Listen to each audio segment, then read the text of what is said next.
رسول الله طال بي الحنين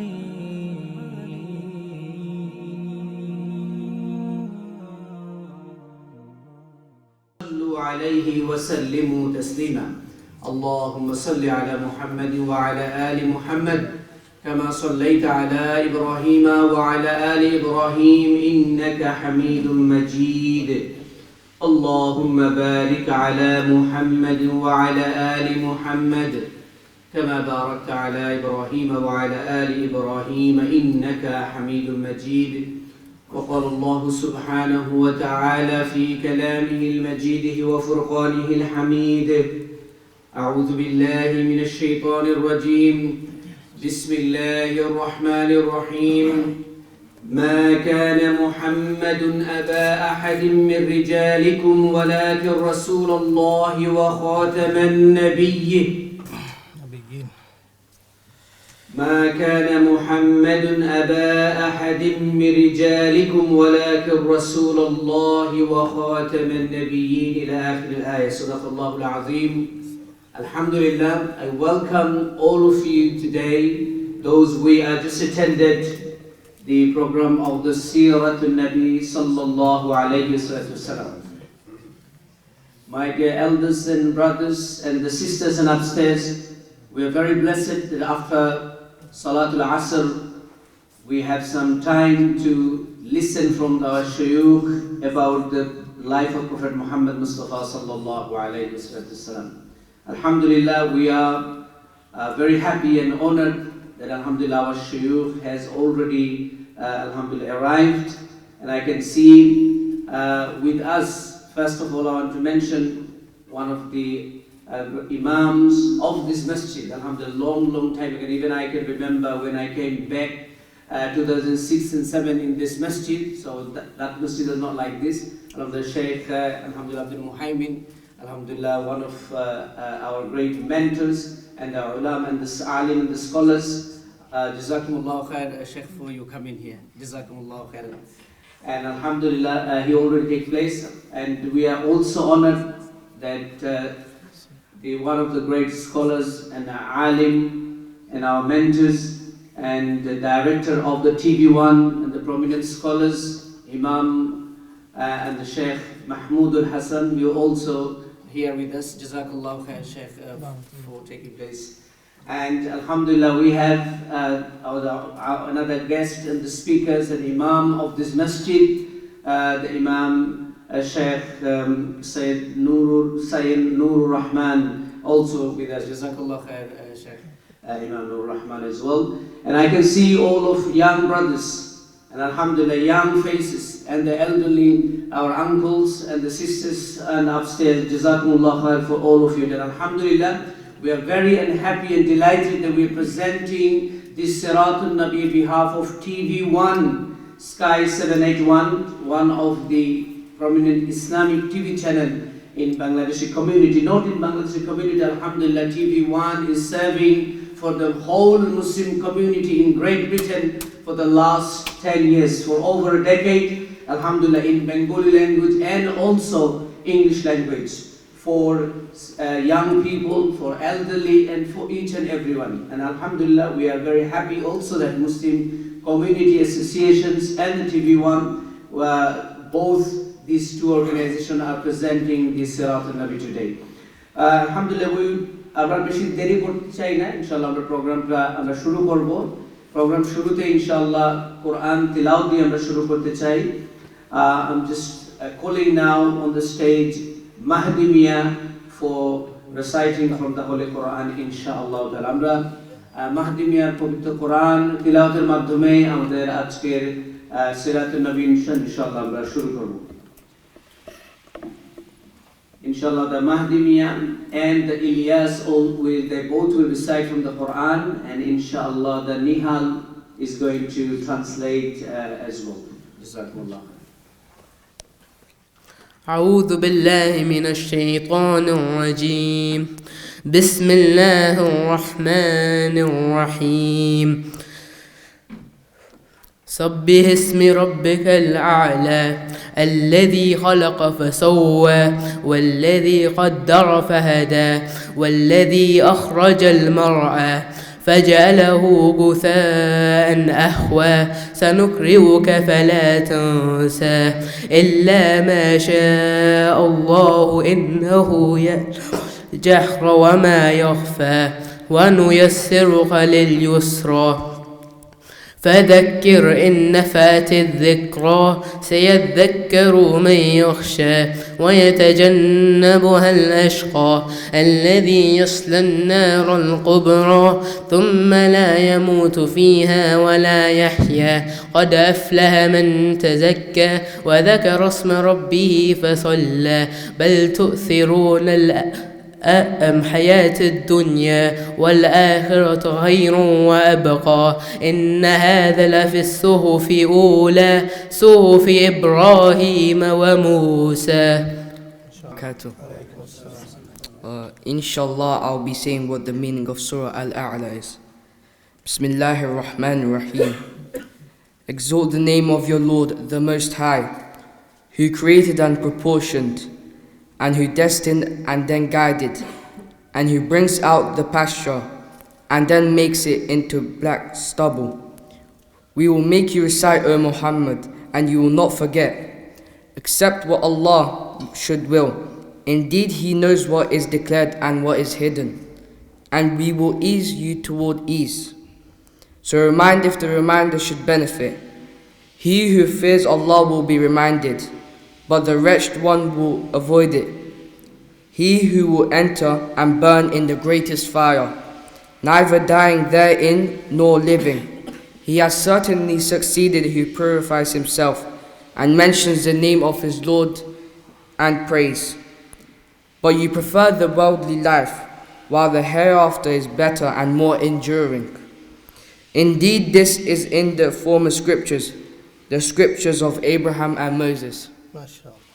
بسم الله الرحمن الرحيم والضحى والليل إذا سجى ما ودعك ربك وما قلى وللآخرة خير لك من الأولى ولسوف يعطيك ربك فترضى ألم يجدك يتيما فآوى ووجدك ضالا فهدى ووجدك عائلا فأغنى فأما اليتيم فلا تقهر وأما السائل فلا تنهر وأما بنعمة ربك فحدث.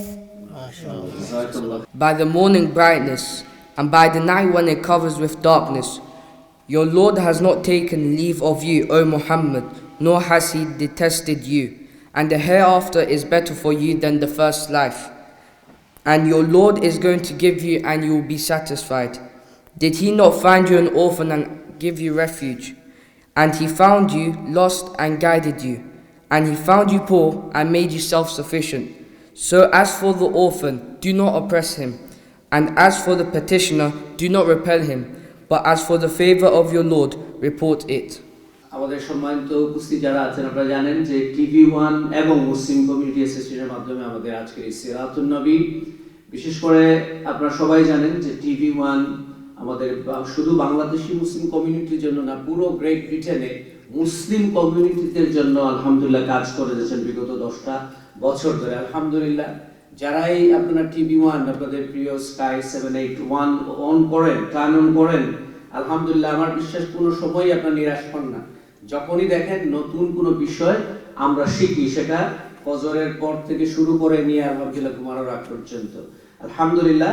যার কারণে আপনাদের সবার ভালোবাসা, আপনাদের উদারতা এবং আপনাদের জেনারেসিটি এবং আপনাদের সাপোর্টের কারণে TV1 আলহামদুলিল্লাহ 10 বছর পরে আলহামদুলিল্লাহ দিনে দিনে আলহামদুলিল্লাহ সুন্দর করে কিন্তু এগিয়ে যাচ্ছে এবং আপনাদের চাহিদা অনুযায়ী ইসলামিক কন্টেন্টগুলা বানানোর মাধ্যমে আমাদের ঈমানকে আলহামদুলিল্লাহ তরতাজা করেছে। আলহামদুলিল্লাহ আমরা আশা করব যে আপনারা যেভাবে সাপোর্ট এবং ভালোবাসা দিয়ে যাচ্ছেন, ইনশাআল্লাহ এটাকে আমরা কন্টিনিউ করব ইনশাআল্লাহ।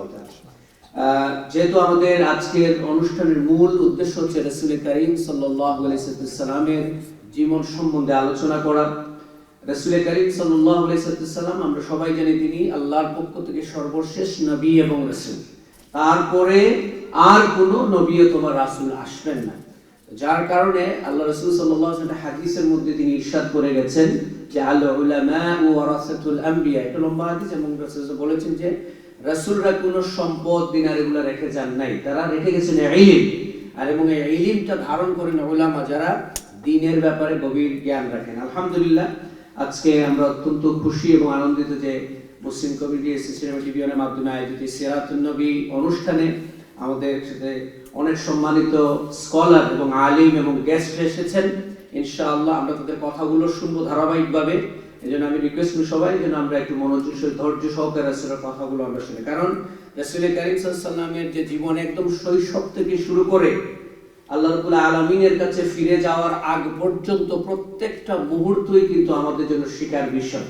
কারণ আল্লাহ রাব্বুল আলামিন তার এই প্রিয় নবীকে, তার প্রিয় বন্ধুকে এবং মানবতার মধ্যে সর্বশ্রেষ্ঠ যে ব্যক্তি ছিলেন, তার পুরো জীবনটাই তিনি আমাদের জন্য আদর্শ করে বানিয়েছিলেন, যেটা আল্লাহ রাব্বুল আলামিন বলেছেন যে লাকাদ কানা লাকুম ফি রাসূলিল্লাহি উসওয়াতুন হাসানা। সুতরাং আমরা এখানে, I know there is so many young people, if you want to take any role model, that should be Prophet Muhammad sallallahu alaihi wasallam, because there is hundreds of example there was in the Prophet sallallahu alaihi wasallam lifetime when he was very young like you. We need to follow them. আমরা যখন বড় হয়ে যাব, আল্লাহ রাসূল সাল্লাল্লাহু আলাইহি ওয়াসাল্লাম পুরো যৌবনকাল আমাদের যুবক যারা আছেন তাদের জন্য কিন্তু অসংখ্য অগণিত আপনার এক্সাম্পলে ভরা রয়েছে। যখন রাসূল সাল্লাল্লাহু আলাইহি ওয়াসাল্লাম একটু পৌরত্বের দিকে গিয়েছেন, তখনও হাজার হাজার এক্সাম্পল তিনি দৃষ্টান্ত স্থাপন করে গেছেন আমাদের সবার জন্য। ইনশাআল্লাহ তো আমরা আমাদের প্রিয় শায়খদের কাছ থেকে, স্কলারদের কাছ থেকে বিষয়গুলো আমরা শুনবো। আমাদের সাথে রয়েছেন নাশিদ শিল্পী জনাব মোহাম্মদ আবুল হাশেম ভাই। So can I request Brother Abul Hashem to come on the stage and say a nasheed, sing a nasheed for us, inshallah ta'ala. হাজারো ব্যথা বেদনার পরে ফিরে আসনি তুমি আপন ঘরে, দিনের আলো তুমি ছড়িয়ে দিতে চলে গেলে মদিনায় মক্কা ছেড়ে। হে রাসূল, তোমাকে ভুলি আমি কেমন করে। হাজারো ব্যথা বেদনার পরে ফিরে আসনি তুমি আপন ঘরে, দিনের আলো তুমি ছড়িয়ে দিতে চলে গেলে মদিনায় মক্কা ছেড়ে। হে রাসূল, তোমাকে ভুলি আমি কেমন করে। খেয়ে না খেয়ে দিন প্রচারের কাজে নিজেকে দিয়েছ বিলিয়ে, তায়েফের কাফেরেরা চিনল না এ আলো, দুষ্ট ছেলেদের পিছু দিল লেলিয়ে। পাথরের আঘাতে ক্ষত বিক্ষত হয়ে সারা শরীর থেকে রক্ত জড়ে। হে রাসূল, তোমাকে ভুলি আমি কেমন করে। হাজারো ব্যথা বেদনার পরে ফিরে আসনি তুমি আপন ঘরে, দিনের আলো তুমি ছড়িয়ে দিতে চলে গেলে মদিনায় মক্কা ছেড়ে। হে রাসূল, তোমাকে ভুলি আমি কেমন করে। হেরার গুহায় তোমারি ধ্যান আসমান থেকে নামে আল কোরআন,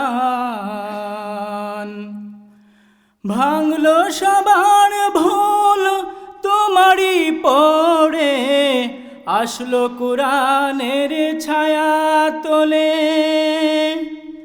খালিদ ওমর আলী আবু বকর ইসলামী ঝান্ডা নিল যে তুলে। আল আমিন তুমি ছিলে চিরদিন সকল মানুষের তোড়ে, হে রাসূল তোমাকে ভুলি আমি কেমন করে। হাজারো ব্যথা বেদনার পড়ে ফিরে আসনি তুমি আপন ঘরে, দিনের আলো তুমি ছড়িয়ে দিতে, চলে গেলে মদিনায় মক্কা ছেড়ে, হে রাসূল তোমাকে ভুলি আমি কেমন করে। السلام عليكم ورحمة الله تعالى وبركاته. الحمد لله نحمده ونستعينه ونستغفره ونعوذ بالله من شرور أنفسنا ومن سيئات أعمالنا، من يهده الله فلا مضل له ومن يضلل فلا هادي له، وأشهد أن لا إله إلا الله وحده لا شريك له، وأشهد أن محمدا عبده ورسوله الذي أرسله بالحق بشيرا ونذيرا وداعيا إلى الله بإذنه وسراجا منيرا. وبعد.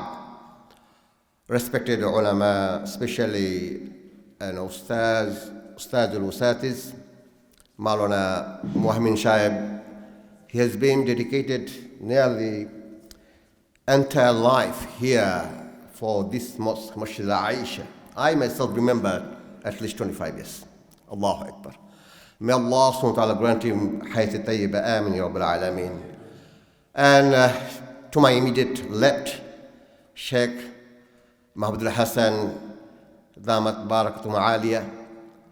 Always in his program, I am merely a presenter. First time ever I've been asked to speak before him and also before your brothers. Brothers, you know who I am, very local man from here. I give khutbah in Taiba Mosque and also in Masjid Tanfaq Lane and other mosques. Alhamdulillah Rabbil Alameen. So Sirat al-Nabi sallallahu alayhi wa sallam. ما معنى سيرة? Sirah is lifestyle, journey of life. In this context, a biography of Muhammadur Rasulullah sallallahu alayhi wa sallam. So, what we should learn and discuss as present is something we can take home, something that we can implement, something we can do, something that we can teach our children, and also a comprehensive understanding about his life and Islam itself, what Islam has been sent for, or the Quran, the book of Allah subhanahu wa ta'ala, has been revealed upon the final messenger, Muhammad Rasulullah sallallahu alaihi wasallam. 2 points I must make before I start. Including myself, I think third or fourth time salam been given towards our audience. My dear brothers in Islam, this is very important matter. When you say Assalamu alaikum wa rahmatullahi wa barakatuh, it's not only just greeting, you linking peace, rahmah, barakah with Allah subhanahu wa ta'ala. Coming from whom? Allah subhanahu wa ta'ala. So take it seriously.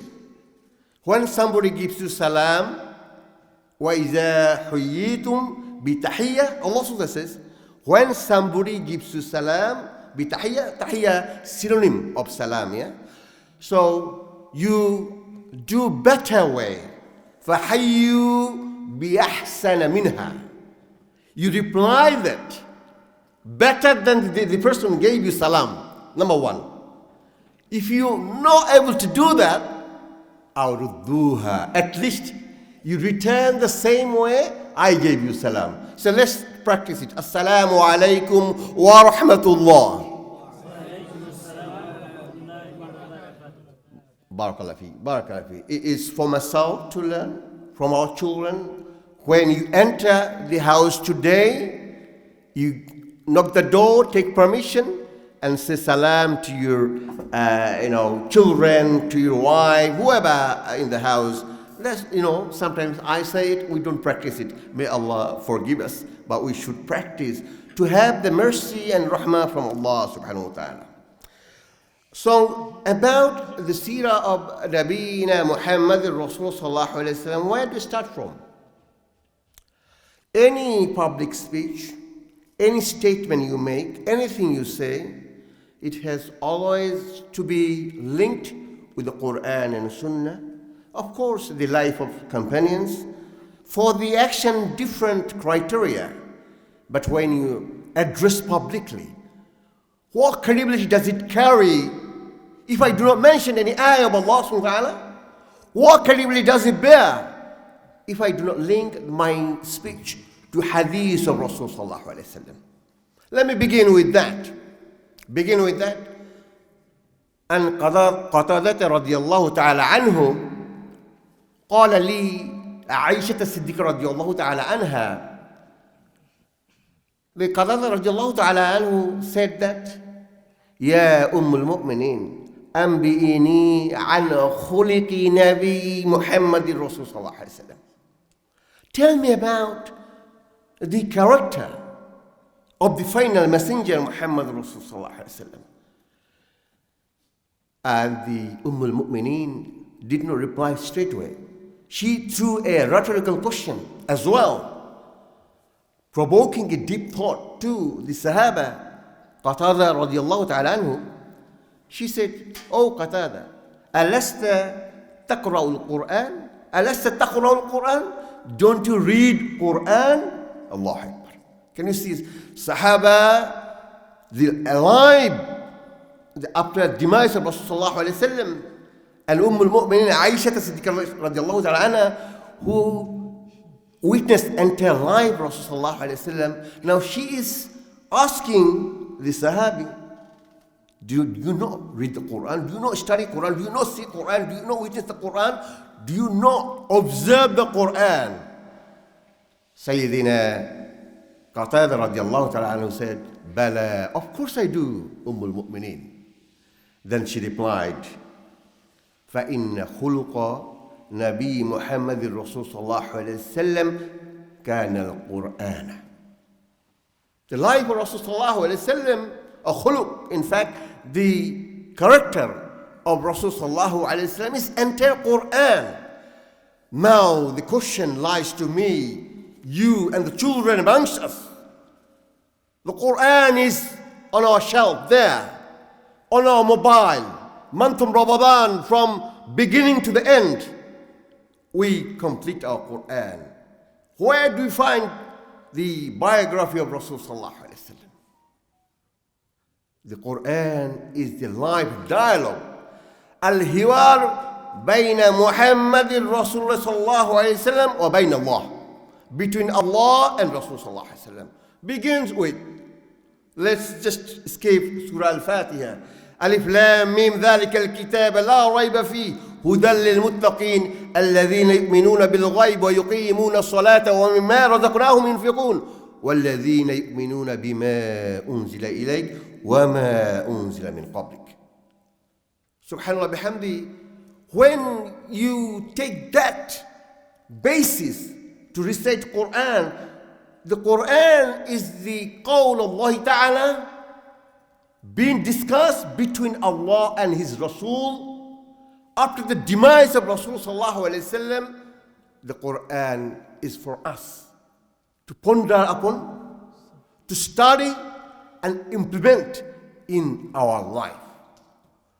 So you and I recite Quran.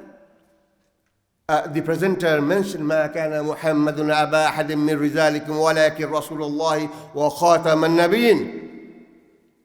Allah Rasul is the final messenger. وَإِنَّهُ لَا نَبِيَ بَعْدِي. He is the final messenger, Rasulullah sallallahu alayhi wasallam. Even the people, intellectuals in a non-Muslim world recognizes him, a complete disposition, a character of entirety that humankind requires hatta yawm al-qiyamah to resolve their problems in life. But we see Rasul sallallahu alayhi wasallam only from the spiritual aspect of life. Of course, the khuluq, akhlaq is the plural, jami' min khuluq. That is required. يقول الرسول صلى الله عليه وسلم ما شيء أثقل. Nothing is heavier في ميزان المؤمن, in the scale of a believer يوم القيامة, من خلق حسن. Better than a best character. Of course, as a Muslim, but that character is linked with the khuluq. What does khuluq mean? خلق الإنسان, linked with creation. So inherent nature or fitra of Rasulullah sallallahu alayhi wasallam is linked with Allah subhanahu wa ta'ala. The Quran is its entirety. When Allah speaks to him, قُلْ يَا أهل الكتاب لستم على شيء حتى تقيموا التوراة وإنزيل وما أنزل إليكم من ربك. We hardly ponder upon this ayah. What does it mean? رسول الله طال بي الحنين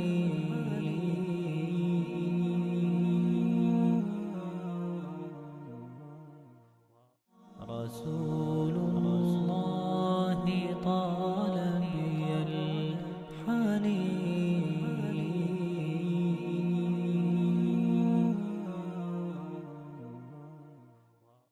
What does it mean?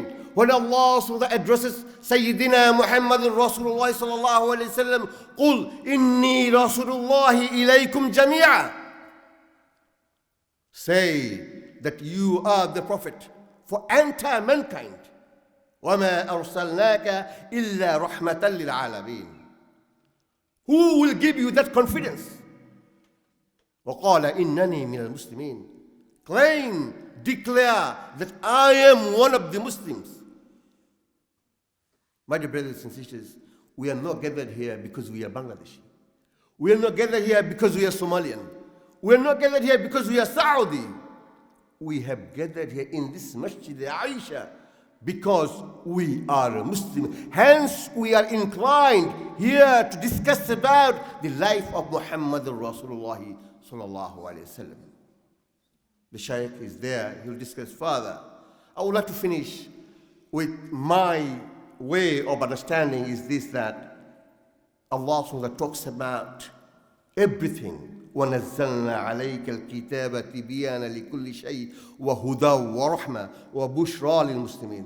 In the Holy Quran, there is a dialogue between Allah and Sayyidina Muhammad Rasulullah sallallahu alayhi wa sallam. يا أيها الذين آمنوا أطيعوا الله وأطيعوا الرسول وأولي الأمر منكم. The أولي الأمر منكم sitting here. So who are you going to take the knowledge from? Who are you going to obey to? Who are you going to listen to?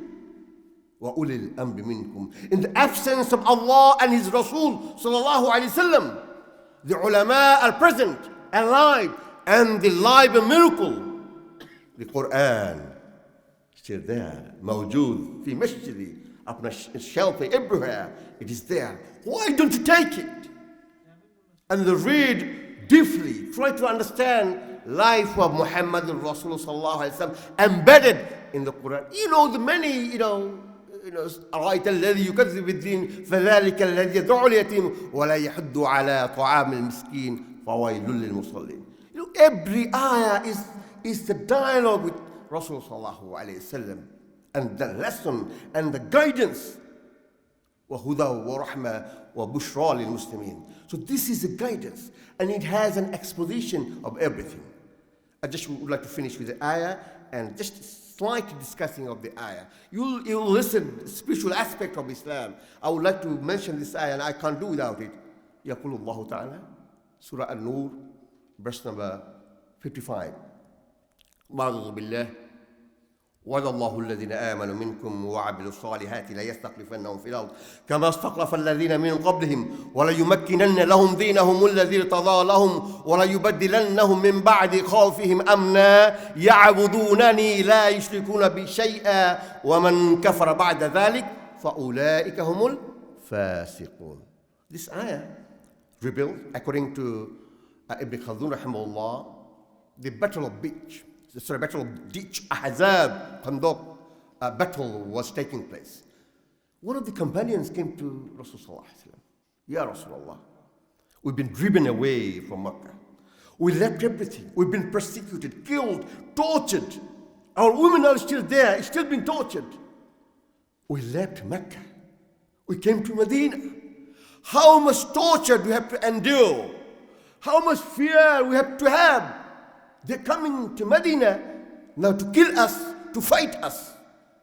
Abu Sufyan at that time was a Muslim. He declared 1,000 camels to fight Muslim. The innocent Muslim in Medina. They're coming 300 miles from Mecca to attack Medina. And they were ditching there, those digging the ditches that to protect Medina city. Rasulullah sallallahu alayhi wa sallam gave him consolation. Look, this is the pledge of Allah subhanahu wa ta'ala. وَعَدَ اللَّهُ الَّذِينَ آمَنُوا مِنْكُمْ. The pledge for whom? الَّذِينَ مِنْكُمْ وَعَمِلُوا الصَّالِحَاتِ لَا يَسْتَخْلِفُونَ فِي الْأَرْضِ. Those who do righteous actions. Who always perform righteous actions. وَعَمِلُوا الصَّالِحَاتِ.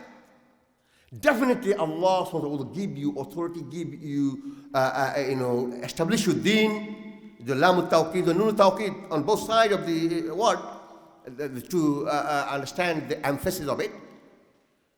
And the fear will go only then when Islam will go in authority. Rasul sallallahu alayhi wasallam became the first leader, in fact, entire mankind, undisputed real leader of entire mankind. William H. Hart, the book called The 100, a ranking of the most influential person in history. In fact, in entire human history. The 100, a ranking of the most influential persons in history. He is a man, white supremacist. He's a philosopher. He is a graduate in the United States of America. He said that when he was asked, why did you rank Muhammad sallallahu alaihi wasallam as the first man in his list of 100 is entire mankind? Why? He mentioned that he is supremely successful. He is supremely successful in religious world as well as in secular world. What does it mean? Secular world means that the world that are the politics, the material states of the world, they're embarking. Jihad, wars, managing people, distribution of wealth, protection of the people of his land and his border. Not only Muslim, non-Muslim as well. At the time, only 40% of the population in Medina was Muslim. Rest are non-Muslim. Can you imagine a non-Muslim, an intellectual in the United States of America who has written a book and given ranking 100 most influential people in the globe, and Allah knows how long, is anti-humanity, and Muhammadur Rasulullah sallallahu alayhi wasallam is the first one. Allahu Akbar. Takbir! Takbir! Takbir! We are the ummah of that messenger, Muhammadur Rasulullah sallallahu alayhi wasallam, so that we can take the confidence of discussing, presenting, and implementing the seerah of Sayyidina Muhammadur Rasulullah sallallahu alayhi wasallam. وقولي قولي هذا أستغفر الله لي ولكم ولسائر المسلمين فاستغفروه إنه هو الغفور الرحيم. আলহামদুলিল্লাহ, আমাদের সামনে এখন আজকের এই সিরাতুন নবী অনুষ্ঠানে TV one এবং Muslim community অ্যাসোসিয়েশনের যৌথ প্রেজেন্টেশনে আয়োজিত এই মুহূর্তে আমি রিকোয়েস্ট করব অত্র মসজিদের সম্মানিত ইমাম এবং খতিব, আমাদের কমিটির অত্যন্ত শ্রদ্ধাভাজন আলেম দ্বীন, আমাদের সবার পরিচিত শেখ সৈয়দ নুরুর রহমান সাহেবকে ইনশাআল্লাহ আলোচনা রাখার জন্য। জাযাকুমুল্লাহ খাইর। إن الحمد لله والصلاة والسلام على رسول الله وعلى آله وصحبه ومن والاه أما بعد আজকের এই সুন্দর আয়োজনের সম্মানিত অতিথিবৃন্দ, রাসূলুল্লাহ সাল্লাল্লাহু আলাইহি ওয়াসাল্লামের জীবনী শীর্ষক এই আলোচনা সভা, এই সিরাত এই সিম্পোজিয়ামের সম্মানিত উপস্থিতি ভাই ও বোনেরা, আল্লাহ সুবহানাহু ওয়া তাআলার দরবারে আমরা শুকরগুজার হচ্ছি যে আল্লাহ সুবহানাহু ওয়া তাআলা আমাদেরকে এমন একজন মহান ব্যক্তিত্ব, আজিমুশ শান personality, last and final messenger of Allah Muhammad আরবি সাল্লাল্লাহু আলাইহি সাল্লাম সম্পর্কে কথা বলার, কথা শোনার তৌফিক দিয়েছেন। আমরা আল্লাহর শুকরিয়া আদায় করছি, আলহামদুলিল্লাহ। রাসূলুল্লাহ সাল্লাল্লাহু আলাইহি ওয়াসাল্লামের চরিত্র, তার আখলাক, তার জীবন চরিত্র নিয়ে আলোচনা করে শেষ করা যাবে না, সেটা আমরা ইতিমধ্যে জানতে পেরেছি, আমাদের সম্মানিত ঘোষক বলেছেন। আর এর চাইতে বড় কথা হচ্ছে আল্লাহ সুবহানাহু ওয়া তাআলা তার রাসূল সম্পর্কে কী বলেছেন, কী সার্টিফাইড করেছেন। আল্লাহ তাআলা বলছেন, আউযু বিল্লাহি মিনাশ শাইতানির রাজীম ওয়া ইন্নাকা লাআলা খুলুকিন আযীম। হে রাসূল, আপনি হচ্ছেন মহান চরিত্রের অধিকারী। আল্লাহ যখন বলছেন মহান চরিত্রের অধিকারী, সুতরাং আমরা বুঝতেই পারছি আল্লাহ তাআলা কিসের জন্য তাকে সর্বশেষ চুজ করেছেন। তিনি এমন এক মহান ব্যক্তিত্ব, যিনি সর্বপ্রথম জান্নাতে প্রবেশ করবেন, জান্নাতের কি তার হাতেই দেওয়া হবে, তিনি ওপেন করবেন। He is the first human being, the slave of Allah, who's going to open the gate of Jannah for us. It's every time আমরা তার উপর দুরূদ পড়ি, এটা কি তার মর্যাদাকে বুলন্দ হয় না আমাদের মর্যাদাকে আল্লাহ তাআলা বাড়িয়ে দেন? আল্লাহ তাআলা তাকে অলরেডি মাকামে মাহমুদে নিয়ে গেছেন। মাকামে মাহমুদ তো বুঝেন, ওনার নাম হচ্ছে মুহাম্মদ। আর আল্লাহ তাআলা কিয়ামতের দিন তাকে মাকামে মাহমুদ বা প্রেইজ ওয়ার্দি স্টেশনে রাখবেন, দিবেন, সেটা তিনি ঘোষণা ইতিমধ্যে করে দিয়েছেন। আর আমরা প্রত্যেকটি আজানের পরে কি বলি? আতি মুহাম্মাদানিল ওয়াসিলাতা ওয়াল ফাদিলা। আল্লাহ তাআলা তার মধ্যে এমন সব বৈশিষ্ট্য দিয়েছেন, তিনি যদি রাসূল না হতেন, আল্লাহর পয়গাম্বর না হতেন, তাহলে এটা কশ্চিনকালে সম্ভব হতো না একজন মানুষের পক্ষে এতগুলি গুণাবলী অর্জন করা। এটাই প্রমাণ করে তিনি হচ্ছেন আল্লাহর পয়গাম্বর। সুবহানাল্লাহ ওয়া বিহামদিহি। তার গুণাবলী কোরআন মাজিদে আল্লাহ সুবহানাহু ওয়া তাআলা বলতে গিয়ে বলেছেন, হারিসুন আলাইকুম বিল মুমিনিনা রাউফুর রহিম। তিনি হচ্ছেন আল্লাহর মুমিন বান্দাদের জন্যে রাউফ এবং রহিম, টেন্ডারনেস, কাইন্ডনেস। আল্লাহ তাআলা তার নামগুলাবলী বর্ণনা করতে গিয়ে কী বলেছেন? বিসমিল্লাহির রহমানির রহিম। রহিম আল্লাহ তাআলার সিফতি নাম, সেই নামে তার রাসূলকে আল্লাহ তাআলা সম্বোধন করেছেন। সুবহানাল্লাহ। বুঝতে পারছেন তিনি কতটুকুন রহিম এবং কতটুকুন দয়ালু ছিলেন মুমিনদের জন্যে। আল্লাহ তাআলা বললেন, ওমা আরসালনাকা ইল্লা রাহমাতাল লিল আলামিন। তিনি হচ্ছেন শুধু মানুষের জন্য নয়, বিশ্বজাহানের জন্য আল্লাহর পক্ষ থেকে রহমত। সুপ্রিয় সুধীমণ্ডলী, সম্মানিত উপস্থিতি, রাসূলুল্লাহ সাল্লাল্লাহু আলাইহি ওয়াসাল্লামের জীবন আদর্শ আলোচনা করা কিসের জন্য প্রয়োজন? আমাদের নিজেদের ইসলাহের জন্যে, আমাদের সংশোধনের জন্যে, অবশ্যই সওয়াবের জন্যে। আমি বক্তৃতার শুরুতেই এই চিন্তা আসলো আমার মাথার মধ্যে, আমি যে বক্তৃতা দিতে চাচ্ছি, হইতেও পারে, আমি আশা করছি আপনারা সেই নিয়ত করতে পারেন যে কিয়ামতের দিন আমাদের একটি আলোচনায় অংশগ্রহণ করা, রাসূল সম্পর্কে শোনা, হয়তো আল্লাহ তাআলার কাছে এত বেশি মকবুল, গ্রহণযোগ্য হবে। এই কারণে আল্লাহ তাআলা আমাদেরকে মাফ করে দেবেন। কারণ আমরা তো আল্লাহর ইবাদত বندگی করে জান্নাতে যাওয়া সম্ভব না, এটা শিওর। আমরা উসিলা খুঁজি, এই উসিলা খোঁজার জন্য আল্লাহ তাআলা বলছেন, ইয়া আইয়ুহাল্লাযীনা আমানু, হে ঈমানদাররা, তোমরা কি ওয়াবতাগু ইলাইহিল ওসিলা, ওসিলা খুঁজো, এবং ওসিলাই হচ্ছে আল্লাহর প্রতি বিশ্বাস, তার রাসূলের আনুগত্য। সুপ্রিয় উপস্থিতি, রাসূলুল্লাহ সাল্লাল্লাহু আলাইহি ওয়াসাল্লামের জীবন মহাসমুদ্র। শুরু করবেন কোন জায়গা থেকে, শেষ করবেন কোন জায়গায়, আমরা বলে শেষ করতে পারবো না। এটা হচ্ছে বিশাল সমুদ্র।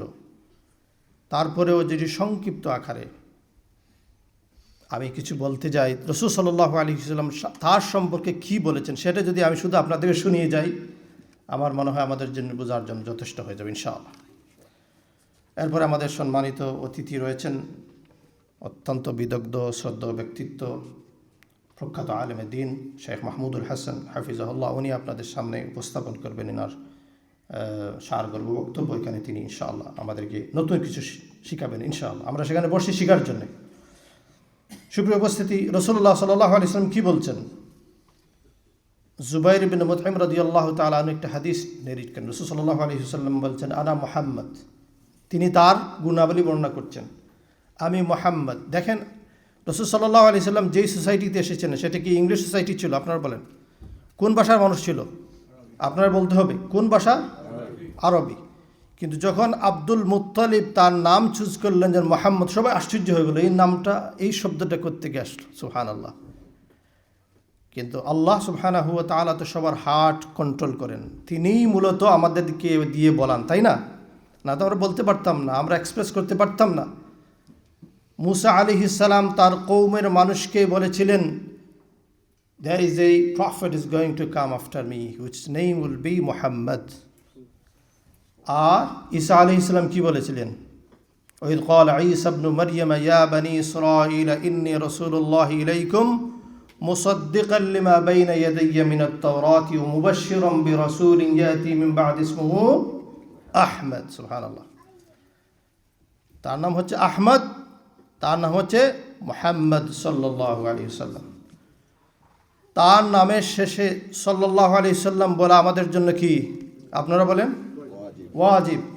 কারণ আল্লাহ তাআলা বলছেন, ইন্নাল্লাহা ওয়া মালাইকাতাহু ইউসাল্লুনা আলান নবী ইয়া আইয়ুহাল্লাযীনা আমানু সাল্লু আলাইহি ওয়া সাল্লিমু তাসলিমা। আমরা সালাত আদায় করি, আল্লাহ তাআলা বলেন না আমি সালাত আদায় করি তোমরা করো, আমি যাকাত দেই তোমরা যাকাত দাও, আমি রোজা রাখি তোমরা রোজা দাও। একটা ইবাদতের কথা, যদিও ব্যাখ্যা আছে, কিন্তু এখানে আমরা প্রকাশ্যে যে ট্রান্সলেশন নিয়ে থাকি, আল্লাহ বলছেন আল্লাহ এবং তার ফেরেশতারা তার রাসূলের উপর দুরূদ পড়ে, ইয়া আইয়ুহাল্লাযীনা আমানু সাল্লু আলাইহি ওয়া সাল্লিমু তাসলিমা। এজন্য হাজিরিন কিরাম, এটা ভুলবেন না, যখনই মুহাম্মদ সাল্লাল্লাহু আলাইহি ওয়াসাল্লামের নাম আসবে দুরূদ পড়বেন। যতবার পড়বেন ততবার কি? নিজের লাভ। রাসূল সাল্লাল্লাহু আলাইহি ওয়াসাল্লাম কি বলছেন? মান সাল্লা আলাইয়া ওয়াহিদাতান সাল্লাল্লাহু লাহু বিহা আশরা, কামা ক্বালা আলাইহিস সালাম। কেউ যদি একবার আমার উপর দুরূদ পড়ে, if anyone reads or sends salutation upon me, Allah will send a 10 times salutation for him, on him. Subhanallah.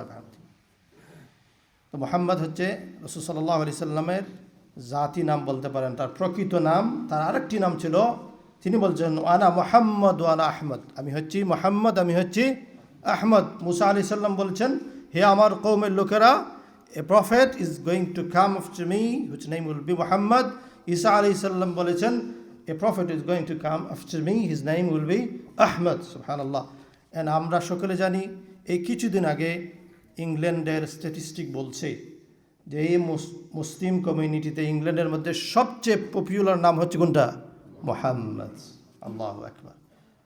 আল্লাহ তাআলা সেই রাসূলকে আমাদের জন্য চুজ করেছেন, বা সেই রাসূলের জন্য আমরা মনোনীত হয়েছি, আলহামদুলিল্লাহ। এরপর রাসূল সাল্লাল্লাহু আলাইহি ওয়াসাল্লাম ওয়ানা মাহি, মাহির মিনিং কি? তিনি বলছেন যে আমার দ্বারা আল্লাহ তাআলা কুফুরকে রিমুভ করেছেন। সুবহানাল্লাহ। আমরা সকলেই সেই স্টোরিগুলি জানি যে আরব জাহানের মানুষ কতটা কুফুর এবং পৌত্তলিক প্রিয় ছিল। একটা উদাহরণ দিলে আপনারা বুঝতে পারবেন। এক সাহাবি, উনি সাহাবি হয়েছেন, এসে বললেন, ইয়া রাসূলুল্লাহ, আমি যদি ভুল না করি নাম হচ্ছে আকরাম ইবনে সাইফ রাদিয়াল্লাহু তাআলা আনহু। তিনি মদিনার মক্কাবাসী ছিলেন না, ইসলামের যাত্রা সবেমাত্র শুরু হয়েছে। তিনি দূর থেকে খবর পেয়েছেন যে মুহাম্মদ নামে একজন এসেছে এবং সে নিজেকে নবী দাবি করছেন। তিনি আসলেন খুব সংগোপনে, এসে রাসূল সাল্লাল্লাহু আলাইহি ওয়াসাল্লামকে খুঁজতেছিলেন ফাইনালি তিনি পেয়ে গেলেন এবং দুটো প্রশ্ন করলেন, মান আনতা ওয়া মা আনতা, আপনি কে, who are you and what is your purpose and missions. He came from far way outside of Mecca. He came and say, who are you and what is your mission and vision? Rasul sallallahu alaihi wasallam answer করলেন, বলে আনা মুহাম্মদ ইবনে আব্দুল্লাহ, আমি হচ্ছে আব্দুল্লাহর বেটা মুহাম্মদ। এরপর তিনি কি বললেন, কোরআন মাজিদের একটা আয়াত পড়লেন যেটা আমরা সকলেই শুনি প্রায় সময়, বলা যায় ম্যাক্সিমাম ইমামরা ম্যাক্সিমাম টাইমে জুমার খুতবার শেষের দিকে বলে থাকেন কি, ইন্নাল্লাহ ইয়া'মুরু বিল আদলি ওয়াল ইহসানি ওয়া ইতা'i যিল কুরবা ওয়া ইয়ানহা আনিল ফাহশাই ওয়াল মুনকারি ওয়াল বাগই। তিনি ইসলাম কবুল করেন, কারণ এই দুইটাই ছিল তার জন্যে পরীক্ষার বিষয়। রাসূল সাল্লাল্লাহু আলাইহি ওয়াসাল্লাম কৌতূহলী হয়ে জিজ্ঞেস করলেন, মক্কার মানুষের কাছে তো আমার দিনের দাওয়াতটা পৌঁছে নেই ভালো করে, এত দূর থেকে তুমি কিসের জন্য আসলা, বা কি তোমাকে উদ্বুদ্ধ করলো দিস রিলিজিয়ন গ্রহণ করার জন্যে? তিনি বললেন, ইয়া রাসূলুল্লাহ, আমি একটা জার্নি সেট করেছিলাম, তো সেই জার্নির মধ্যে কিছু খাবার, স্বাভাবিক আমরা খাবার দাবার গ্রহণ করি না, if you set a journey to go somewhere else you have to have your belongings and everything. So I took my all belongings and food as well. So what happened, যখন আমি অনুভব করলাম যে আমার খাবারের দরকার, তখন আমি দেখতে পেলাম আমার খিদা খুব পাচ্ছিল। সেম টাইম আমার মনে হলো যে আমার ওয়ার্শিপ করা দরকার। মানে মানুষ সাধারণত কোনো না কোনোভাবে কোনো কিছুর কি দাসত্ব করে। নবী এবং রাসূলগণ এখানে এসে মানুষকে ফিক্স করে দিয়েছেন, তুমি দাসত্ব করো মানুষের না, সূর্যের না, কোনো বড় গাছের না, কোনো পাথরের না, ওয়ার্শিপ কার করবা? আল্লাহ, একমাত্র কেবলমাত্র আল্লাহ তাআলা। এই জায়গায় নবী এবং রাসূলগণ হচ্ছেন মানবতার জন্য সবচেয়ে পরম বন্ধু। তারা মানুষের রিচুয়ালগুলো শুধু ফিক্স করে দিয়েছেন। তো তিনি বললেন যে আমি খাবার গ্রহণ করবো, সেম টাইম মনে হলো আমার উপাসনা করা দরকার। আমি তো খুঁজে পাচ্ছি না কোনো লাত মানাত আল্লাত, এগুলো হচ্ছে তাদের প্রভু।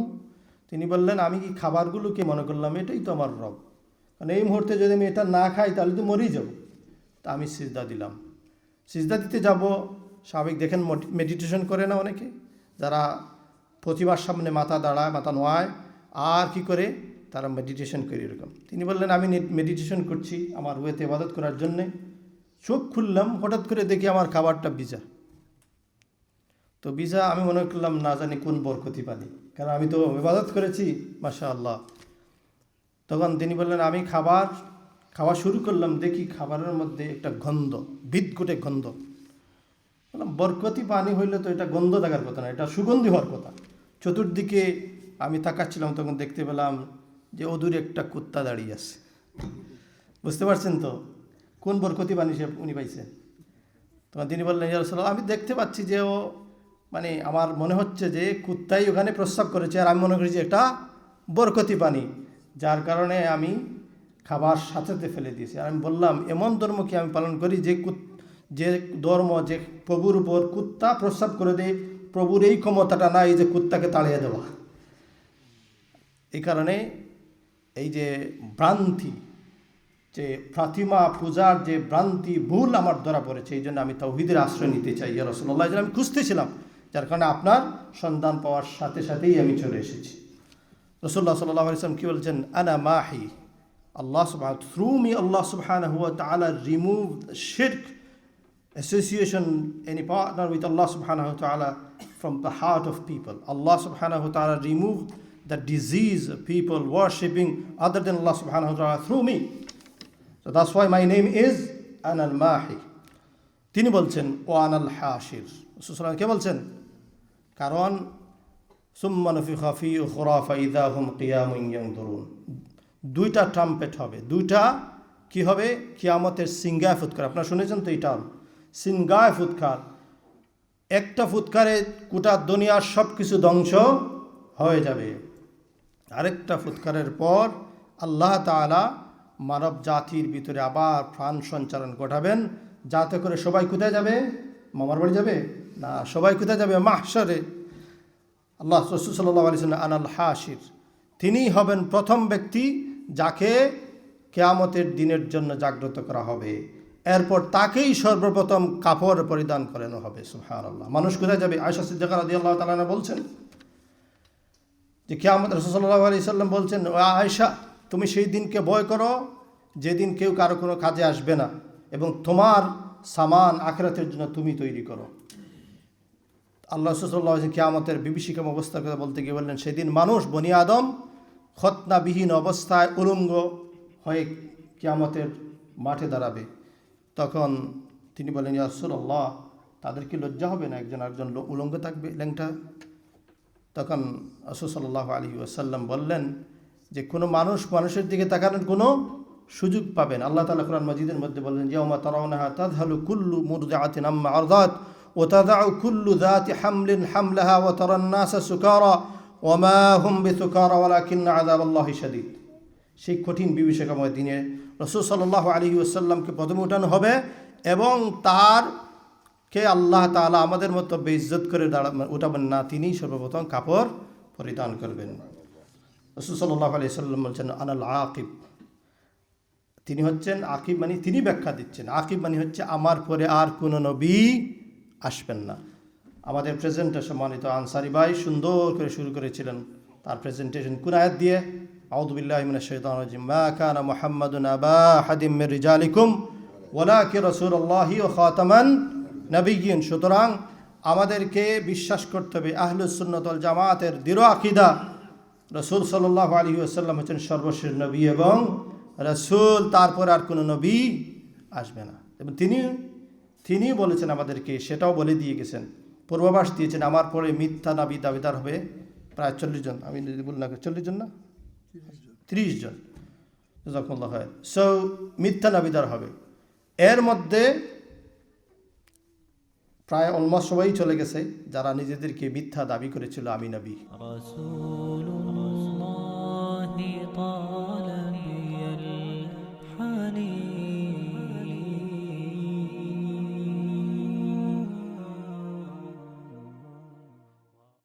রাসূলুল্লাহি তালাবিয়াল হানিন।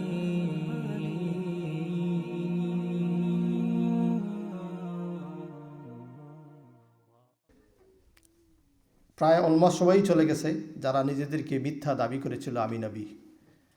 গোলাম আহমদ কাদিয়ানী আমরা সকলে জানি, ভারতের মানুষ, সেও দাবি করেছিল সে খাতামুন নবীন, খাতিম। তারা ব্যাখ্যা করে খাতিম মানে হচ্ছে আংটি। আউযু বিল্লাহ। রাসূল সাল্লাল্লাহু আলাইহি ওয়াসাল্লাম হাদিসের মধ্যে বলছেন, আনাল আকিব, আমার পরে আর কোনো নবী আসবেন না। ওয়ানা নবিয়ুর রাহমা, আমি হচ্ছি রহমতের নবী। সুবহানাল্লাহ। একজন মানুষের পক্ষে আমাদের জীবনকে আমরা ঠিক করতে পারি না, প্রায় 20 থেকে 25 বছর চলে যায়। আল্লাহ তাআলা যারা এই কষ্টের মধ্যে দিয়ে যাচ্ছেন, অনেকে ইমিগ্রেশনের ঠেলায় পড়েন এখানে, 20 বছর চলে যায়, এগুলোই ঠিক করতে পারেন না। তিনি রহমতের নবী, আল্লাহ তাআলা তাকে রহমতের বড় উদাহরণ দিয়ে পাঠিয়েছেন দুনিয়াতে, যার কারণে আল্লাহর রহমত এবং তার শখসিয়তের কারণে মাত্র 23 বৎসর ব্যবধানে তিনি শুধু একটা সোসাইটিকে চেঞ্জ করেন নাই, বরং কি করেছেন? তিনি একটা সভ্যতার জন্ম দিয়েছেন মাত্র 23 বৎসরে। এবং তিনি মদিনার সেই সেরা, এই যে কি বলে, সাদ নাই, আশপাশের সেই এই দেওয়ালগুলোর মধ্যে ছিল জীর্ণ শীর্ণ, সেই সেরা সাদবিহীন জীর্ণ শীর্ণ মসজিদে বসে বলেছিলেন, আমার উম্মতরাই হবে দুনিয়ার লার্জেস্ট উম্মাহ। আর আজকের দিনে আমরা দেখতে পাচ্ছি সুবহানাল্লাহ, এই রহমত দিয়েই তিনি মানুষের অন্তরকে জয় করেছিলেন। তার রহমতের কথা আমরা সকলে জানি। তায়েফ থেকে আসার পথে রাসূল সাল্লাল্লাহু আলাইহি ওয়াসাল্লাম যেভাবে নির্যাতিত নিপীড়িত হয়েছিলেন আমরা সেই ঘটনা তার জানি। তিনি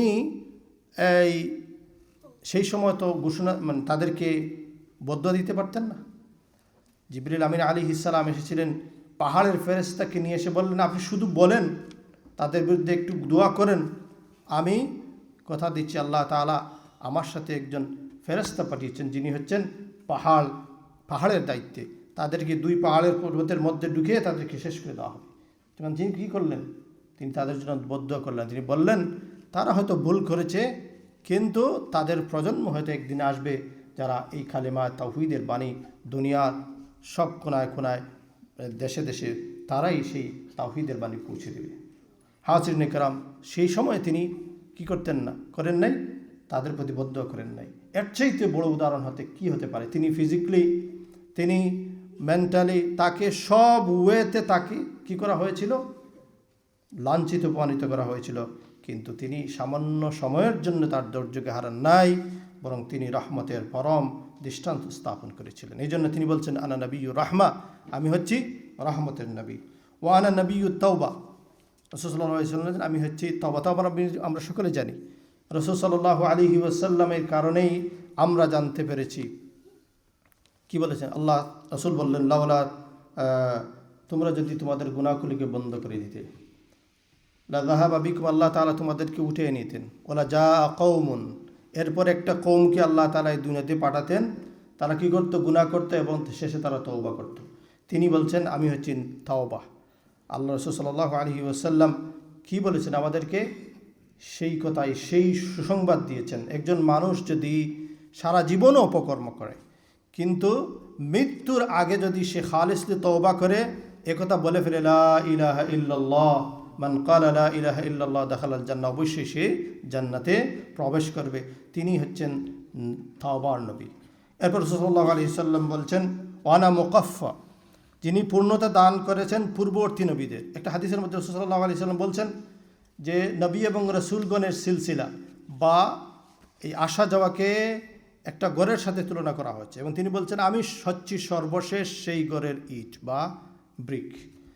রাসূল সাল্লাল্লাহু আলাইহি ওয়াসাল্লাম হাদিসের মধ্যে বলছেন, কুনতু নাবিয়ান ওয়া আদামা বাইনাল মাই ওয়াত তিন, আমি তখনই নবী ছিলাম যখন আদম আলাইহিস সালাম পানি এবং মাটির মধ্যেই ছিলেন।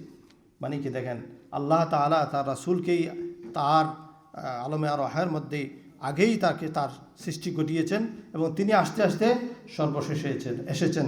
সর্বশেষে আসার কারণে আল্লাহ তাআলার মর্যাদাকে আরও বেশি বাড়িয়ে দিয়েছেন। আমরা সকলে জানি, কোনো অনুষ্ঠানের মধ্যে গেলে বুঝার সাথে বলি, সবচেয়ে আকর্ষণীয় বক্তা উনি সর্বশেষেই থাকেন, তাই না? আল্লাহ তাআলা তার রাসূলকে সর্বপ্রথম তৈরি করেছেন তার রূহের জগতে, আর রাসূল সাল্লাল্লাহু আলাইহি ওয়াসাল্লাম ফিজিক্যালি এসেছেন সর্বশেষে, কারণ তিনি হচ্ছেন সবচেয়ে বড় এবং আল্লাহ তাআলার নবী এবং রসুলগণের নেতা, ইমামুল মুত্তাকিন, রসুল রব্বিল আলামিন। এরপর রাসূল সাল্লাল্লাহু আলাইহি ওয়াসাল্লাম বলছেন, ওয়ানা নাবিয়ুল মালাহিম, কারণ কিয়ামত শুরু হবে তার দ্বারা। তার দ্বারা মানে একটা হাদিসে আমরা সকলে জানি, রাসূল সাল্লাল্লাহু আলাইহি ওয়াসাল্লাম বলেন, আনা ওয়াসসাআতু কাহাতাইন, আমি এবং কিয়ামত এইরকম। তিনি আশাটা হচ্ছে ইটসেলফ কিয়ামতের সাইন। তো রাসূল সাল্লাল্লাহু আলাইহি ওয়াসাল্লাম, মুহাম্মদ আরবি সাল্লাল্লাহু আলাইহি ওয়াসাল্লাম হচ্ছেন আশা মানে হচ্ছে কি? কিয়ামতের সন্নিকটে এই দুনিয়াবাসী। এবং আমরা সকলে জানি যে কিয়ামত শুরুর আগে বিভিন্ন ধরনের দুর্যোগ দুর্বিপাকে মানব সন্তান পড়বে। কি হবে? ভূমিকম্প হবে, অগ্নুৎপাত হবে, এবং বিভিন্ন ধরনের যুদ্ধ বিগ্রহে মানুষ লিপ্ত হবে। একটা হাদিসের মধ্যে আছে যে 1/3 মানুষ বা 2 অংশ মানুষ মারা যাবে, যুদ্ধ এরকম হবে, কারণ তিনি হচ্ছেন সর্বশেষ নবী এবং রসুল। সুপ্রিয় উপস্থিতি, রাসূল সাল্লাল্লাহু আলাইহি ওয়াসাল্লামের আরও কয়েকটি বৈশিষ্ট্যের মধ্যে অন্যতম বৈশিষ্ট্য হচ্ছে তিনি শুধু মানব জাতির নবী নন, তিনি হচ্ছেন জিনদের নবী। এই যে একটু আগে আমি বললাম না, রাসূল সাল্লাল্লাহু আলাইহি ওয়াসাল্লাম যখন তায়েফ থেকে আসলেন, আসার পথে এত তিনি বিধ্বস্ত, কাহিল, শারীরিক মানসিকভাবে তার শরীরের মধ্যে রক্ত দাগ রয়ে গেছে, এগুলো পরিষ্কার না। এই অবস্থা তিনি তাহাজ্জুদের সালাতের মধ্যে দাঁড়িয়ে গেলেন, মক্কার অদূরেই তাহাজ্জুদের সালাতের মধ্যে দাঁড়িয়ে গেলেন।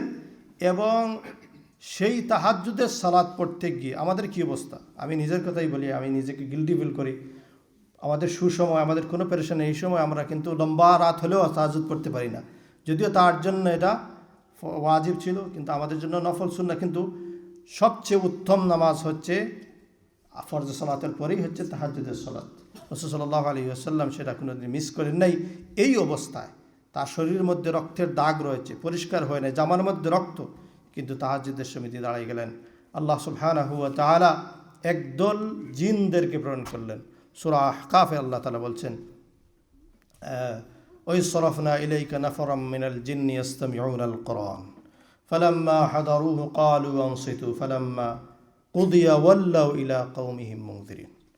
দেখেন, এই কঠিন সময়ে তাকে কত বিধ্বস্ত করে। এর আগে আবু তালেব মারা গেছেন, এরপরে তার সবচাইতে প্রিয়তমা স্ত্রী খাদিজা রাদিয়াল্লাহু তাআলা তিনি মারা গেছেন। একটু প্রশান্তির জন্য চিন্তা করলেন মক্কা থেকে বের হলে যদি একটু প্রশান্তি পাওয়া যায়, মানুষ যদি আমার তাওহীদের কথাটা শুনে, সেই কঠিন মুহূর্তে তার জবাব আসলো কি সবচাইতে ভয়ঙ্করভাবে। কাফের মুশরিকরা তাকে চিনতে পারে নাই। আল্লাহ তাআলা তার রাসূলের যে মাকামকে রাফানা লাকা যিকরাক, আমরা আপনার মর্যাদাকে বুলন্দি উপরে নিয়ে গেছি, তার প্রমাণ হচ্ছে সেই সময় একদল জিন যারা ঘুরতেছিল হঠাৎ করে এসে রাসূল সাল্লাল্লাহু আলাইহি ওয়াসাল্লামের সুললিত কণ্ঠে তেলাওয়াত শুনে তারা আল্লাহ রাসূলের উপর ঈমান আনলো এবং তারা তাদের কওমের কাছে ফিরে গিয়ে বলল, ইন্না সামি'না কুরআনান আজাবা, আমরা এক আশ্চর্যজনক কিতাব শুনতে পেয়েছি। সুপ্রিয় উপস্থিতি, সুতরাং রাসূল সাল্লাল্লাহু আলাইহি ওয়াসাল্লাম শুধু আমাদের রাসূল না, তিনি জিনদেরও রাসূল। রাসূল সাল্লাল্লাহু আলাইহি ওয়াসাল্লাম আরেকটি বৈশিষ্ট্য যে প্রত্যেক নবী এবং রাসূলগণ এসেছেন, আল্লাহ তাআলা প্রত্যেককে মুআজিজাত দিয়ে এম্পাওয়ার করেছেন, কিন্তু যাওয়ার সাথে সাথে সেই মুআজিজাগুলো সাথে নিয়ে গেছেন। যেমন মুসা আলাইহিস সালামের হাতে লাঠি ছিল না, ক্বালা হিয়া আসায়া তাওয়াক্কালু আলাইহা, আল্লাহ যখন জিজ্ঞেস করলেন ও মুসা হাতে কি, তিনি বললেন এটা হাতের লাঠি। আল্লাহ বলেন এটা ছাড়ো, ওয়ালা তাখাফ সানুঈদুহা সিরাতাহাল উলা, তুমি এটাকে ছাড়ো, সাথে সাথে কি হয়ে গেল, বিশাল সর্পে রূপান্তরিত হলো। মুসা আলাইহিস সালাম যখন দুনিয়া থেকে চলে গেছেন, তার সেই লাঠি আর কোনোদিনও অজগর সাপ হয় নাই, হয়েছে নাই। ঈসা আলাইহিস সালাম চলে গেছেন, কেউই বলতে পারে না যে আমি চোখের মধ্যে হাত দিলে মানুষের চোখ ভালো হয়ে যায়, তার যত বড় সাহাবা ডিসাইপল হোক না কেন, কেউ এটা করতে পারে নাই। ঠিক তদ্রূপ প্রত্যেক নবী এবং রাসূলগণের যত মুআজিজাত রয়েছে তারা চলে গেছেন, সেটা তাদের সাথে চলে গেছে, এক্সেপ্ট মুহাম্মদ আরবি সাল্লাল্লাহু আলাইহি ওয়াসাল্লাম। জানেন কি রাসূল সাল্লাল্লাহু আলাইহি ওয়াসাল্লাম সবচাইতে বড় মুআজিজা কোনটা? কে একজন বলেন প্লিজ। জাযাকুমুল্লাহু খাইরান। রাসূল সাল্লাল্লাহু আলাইহি ওয়াসাল্লামের সবচাইতে বড় মুআজিজা হচ্ছে আল কোরআনুল মাজিদ। আজকের দিনে এই মুহূর্তে আমরা যে কারো হাতে কোরআন ধরিয়ে দিতে পারি, এনো মুহাম্মদ সাল্লাল্লাহু আলাইহি ওয়াসাল্লামের লাইভ মুআজিজা হচ্ছে এই তোমার হাতে। সুবহানাল্লাহ। আল্লাহ তাআলা আরবি ভাষাভাষী মানুষের কাছে যারা ছিল সবচাইতে বালাগাত ফাসাহাতের উপর পারদর্শী, যাদের ভাষা সাহিত্য জ্ঞান আজকের যুগের মানুষ আশ্চর্য হয়ে যায় পড়ে যে এরকম ভাষা জ্ঞান তারা কেমন অর্জন করলো। এক একটা কবিতা তারা লিপিবদ্ধ করেছে। আমাদের সম্মানিত স্কলাররা আছেন, তাদেরকে জিজ্ঞেস করলে আপনারা পাবেন যে তারা অনেকে লেখা লিখতে পারতো না, কিন্তু এমন সব কবিতা লিপিবদ্ধ করেছে, জানতো, যেগুলো আজকে ভাষা সাহিত্যের ভাষাবিদরা পর্যন্ত আশ্চর্য হয়ে যায় এরকম ভাষা শিখলো কেমনে। সেই মানুষগুলোর সামনে তিনি কোরআন নিয়ে এসে বললেন, নাও এটা আল্লাহর পক্ষ থেকে। তারা বললো, আরে এটা তো মুহাম্মাদের বানানো, নাউজুবিল্লাহ। আল্লাহ তাআলা বললেন, তাহলে এটি কোরআন নিয়ে আসো এরকম একটা। তারা কি করলো, পারলো না। আল্লাহ তাআলা বললেন, তাহলে ফাতু আশরা সূরাতিন, তোমরা এরকম 10টা সূরা নিয়ে আসো। তাও যখন পারলো না, আল্লাহ তাআলা বললেন, ওয়া ইন কুনতুম ফি রাইবিম মিম্মা নাযালনা আলা আবদিনা ফাতু বিসূরাতিন মিছলি উদউ শুহাদাকুম মিন দুনিল্লাহি ইন কুনতুম সাদিকিন, যদি তোমরা এই কিতাবের উপর সন্দেহ পোষণ করো যা আমার বান্দা মুহাম্মদ সাল্লাল্লাহু আলাইহি ওয়াসাল্লাম নিয়ে এসেছেন, তাহলে তোমরা এরকম একটা সূরা নিয়ে আসো। শুধুমাত্র সূরা আমরা জানি কোরআন শরীফের মধ্যে 114 চ্যাপ্টার রয়েছে। সবচেয়ে ছোট্ট চ্যাপ্টার হচ্ছে সূরাতুল কাউসার। এই কাউসারের মতো একটা সূরা তোমরা নিয়ে আসো। আল্লাহ আবার বললেন, ফাইল্লাম তাফআলু ওয়া লান তাফআলু, তোমরা কখনো পারবে না, তোমাদের পক্ষে সেটা সম্ভব নয়। কার আল্লাহ তাআলা চ্যালেঞ্জ দিচ্ছেন। এই ইংল্যান্ডের মধ্যে এখন পর্যন্ত শেক্সপিয়ারকে কেউ ছাড়িয়ে যেতে পারেন নাই তার সাহিত্যের কারণে, তার কবিতার কারণে, কিন্তু আরেকজন শেক্সপিয়ার যে আসবে না তার গ্যারান্টি কেউ দিতে পারবে না। কেউ হইতে পারে আগামীকালকে আরেকজন শেক্সপিয়ার চাইতে আরও বড় কিছু, কিন্তু মুহাম্মদ সাল্লাল্লাহু আলাইহি ওয়াসাল্লামের উপর আনিত 14,000 বৎসর আগের সেই কোরআন আজ অবধি আমাদের সাথে আছে এবং কিয়ামত পর্যন্ত সেটা থাকবে। কোনো আরবি ভাষাভাষী মানুষ সেই কিতাবের চ্যালেঞ্জ নিতে পারে নাই, এখনও পারবে না, ভবিষ্যতেও পারবে না। এটাই হচ্ছে মুহাম্মদ সাল্লাল্লাহু আলাইহি ওয়াসাল্লামের অন্যতম একটা মুজিজা। তিনি চলে গেছেন, কিন্তু তার কিতাব আমাদের সাথে আছে, কিয়ামত পর্যন্ত থাকবে। সুপ্রিয় উপস্থিতি, আপনারা এতক্ষণ আমার এই যে ত্রুটিপূর্ণ কথাগুলো আপনারা শুনেছেন। আমি চেষ্টা করেছি অথেন্টিক সোর্স থেকে বলার, তারপরেও মানুষ হিসাবে অবশ্যই ভুল হবে বলে আমি ঊর্ধ্বে নই। তারপরেও আপনারা এতক্ষণ ধৈর্য সহকারে এই কথাগুলি শুনেছেন, এই জন্য আমি আমার অন্তরের অন্তঃস্থল থেকে ব্যক্তিগতভাবে আপনাদেরকে জাযাকুমুল্লাহ বলছি, আপনাদেরকে অসংখ্য ধন্যবাদ জানাচ্ছি। আর আমরা সলাতুল মাগরিবের বিরতিতে যাব ইনশাআল্লাহ। এরপরে আমাদের প্রোগ্রাম অবশ্যই কন্টিনিউ হবে। আমাদের মেইন গেস্ট, ওনাদের কথা শুনবো। আমাদের কথা তো এত সুন্দর হয় না, আমাদের সম্মানিত গেস্ট ওনার কথা শুনলেই ইনশাআল্লাহ আপনারা বুঝতে পারবেন আল্লাহ তাআলা যেমন ওনার ইলম দিয়েছে, কথা বলারও যোগ্যতা দিয়েছে। এটা রাসূল সাল্লাল্লাহু আলাইহি ওয়াসাল্লামের একটা হাদিসের মধ্যে পাওয়া যায়, ইন্না মিনাল বায়ানি লা সিহরা। কোনো মানুষই আল্লাহ তাআলা কথার মধ্যে একটা জাদু দিয়েছে। আর রাসূল সাল্লাল্লাহু আলাইহি ওয়াসাল্লাম সবচাইতে বড় উদাহরণ। তিনি যখন কথা বলতেন সংক্ষিপ্ত বলতেন।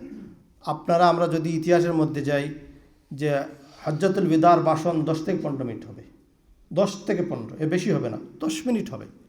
কিন্তু পৃথিবীর ইতিহাসে এর চাইতে এত কনপ্রিহেন্সিভ স্পিচ, এত হৃদয়গ্রাহী, এত অর্থবোধক কোনো বক্তব্য পৃথিবীর ইতিহাসে আর কেউ দেখাতে পারে না, আর পারবে বলে মনে হয় না। তিনি সেখানে মানবতার জয়গান গিয়েছেন, মানবাধিকারের কথা বলেছেন।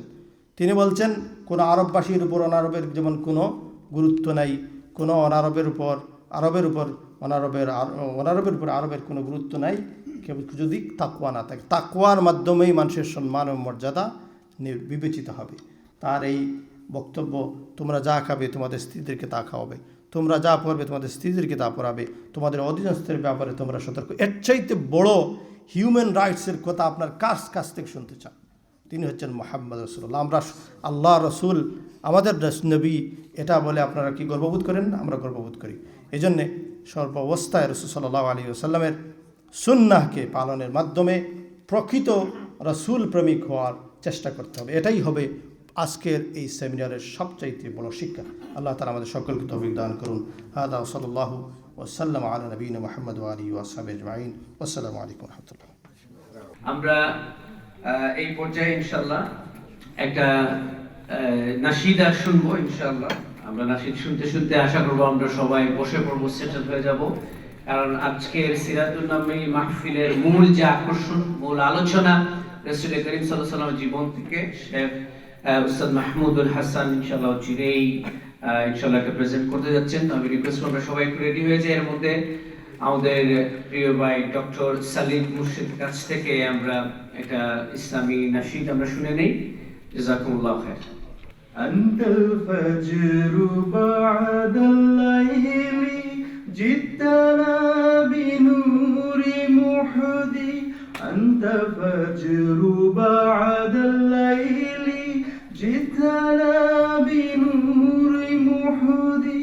জিতা বিল হুব্বি ওয়া সালামি ইয়া হাবিবি ইয়া মুহাম্মদ ইয়া নবী সালাম আলাইকা ইয়া রাসূল সালাম আলাইকা ইয়া হাবিব সালাম আলাইকা সালাওয়াতুল্লাহ আলাইকা ইয়া নবী সালাম আলাইকা। Like the dawn after a long night, you came as a guiding light. Like the dawn after a long night, you came as a guiding light. You brought happiness and peace, oh beloved Rasulullah. Ya Nabi salam alayka, Ya Rasul salam alayka, Ya Habib salam alayka, salawatullah alayka. আজি এই অশান্ত ধারায় তোমারই একটু ছোঁয়া চাই। আজি এই অশান্ত ধারায় তোমারই একটু ছোঁয়া চাই। তুমি তো রহমতে আলম, কাছে নাও ইয়া রাসূলুল্লাহ।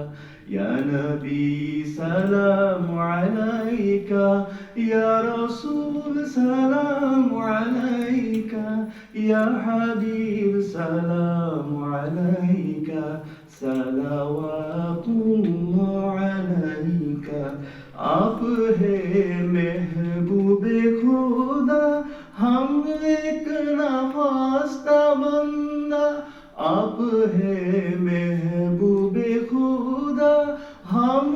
एक न वास्ता बंदा आपकी शफायत की मोहताज है हम या रसूल अल्लाह या नबी सलाम अलैका या रसूल सलाम अलैका या हबीब सलाम अलैका सलावातुल्लाह अलैका या नबी सलाम अलैका या रसूल सलाम अलैका या हबीब सलाम अलैका सलावातुल्लाह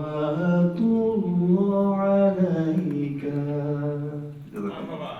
رسول الله طال بي الحنين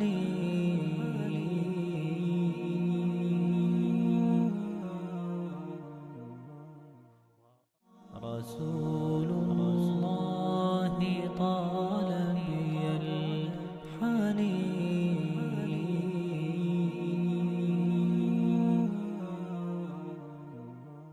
সম্মানিত দর্শকবৃন্দ, আজকে আমাদের সিরাতুন নবী মাহফিলের সম্মানিত প্রধান অতিথি, প্রধান আলোচক, আমাদের কমিটির অত্যন্ত শ্রদ্ধাভাজন আলেমে দ্বীন, টিভি ওয়ানের সম্মানিত ডাইরেক্টর, বিশিষ্ট আলেমে দ্বীন এবং ইসলামী চিন্তাবিদ শেখ মাহমুদুল হাসান সাহেবকে আমি রিকোয়েস্ট করব আজকের আলোচনা পেশ করার জন্য। জাযাকুমুল্লাহু খায়রান। আমি রিকোয়েস্ট করব আপনারা সবাই একটু শুনি সম্মানিত শেখের কথা।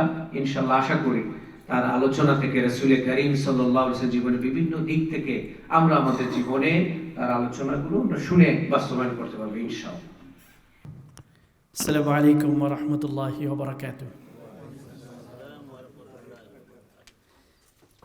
ইন্নাল হামদালিল্লাহ নাহমাদুহু ওয়া নাস্তাঈনুহু ওয়া নাস্তাগফিরুহু ওয়া নু'মিনু বিহি ওয়া নাতাওয়াক্কালু আলাইহি ওয়া নাউযু বিল্লাহি মিন শুরুরি আনফুসিনা ওয়া মিন সাইয়্যাতি আ'মালিনা। من يهده الله فلا مضل له ومن يضلله فلن تجد له وليا مرشدا. أشهد أن لا إله إلا الله وحده لا شريك له له الملك وله الحمد وهو على كل شيء قدير. وأشهد أن سيدنا ومولانا محمدا عبد الله ورسوله أرسله الله تعالى إلى كافة الناس بشيرا ونذيرا وداعيا إلى الله بإذنه وسراجا منيرا. قال الله تبارك وتعالى: أعوذ بالله من الشيطان الرجيم.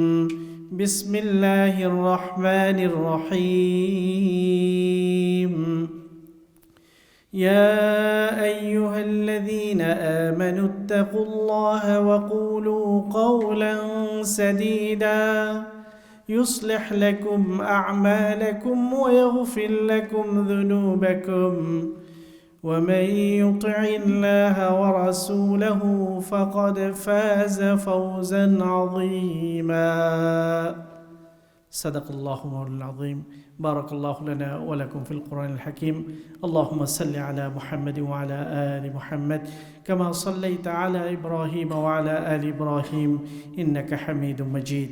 اللهم بارك على محمد وعلى آل محمد كما باركت على إبراهيم وعلى آل إبراهيم إنك حميد مجيد.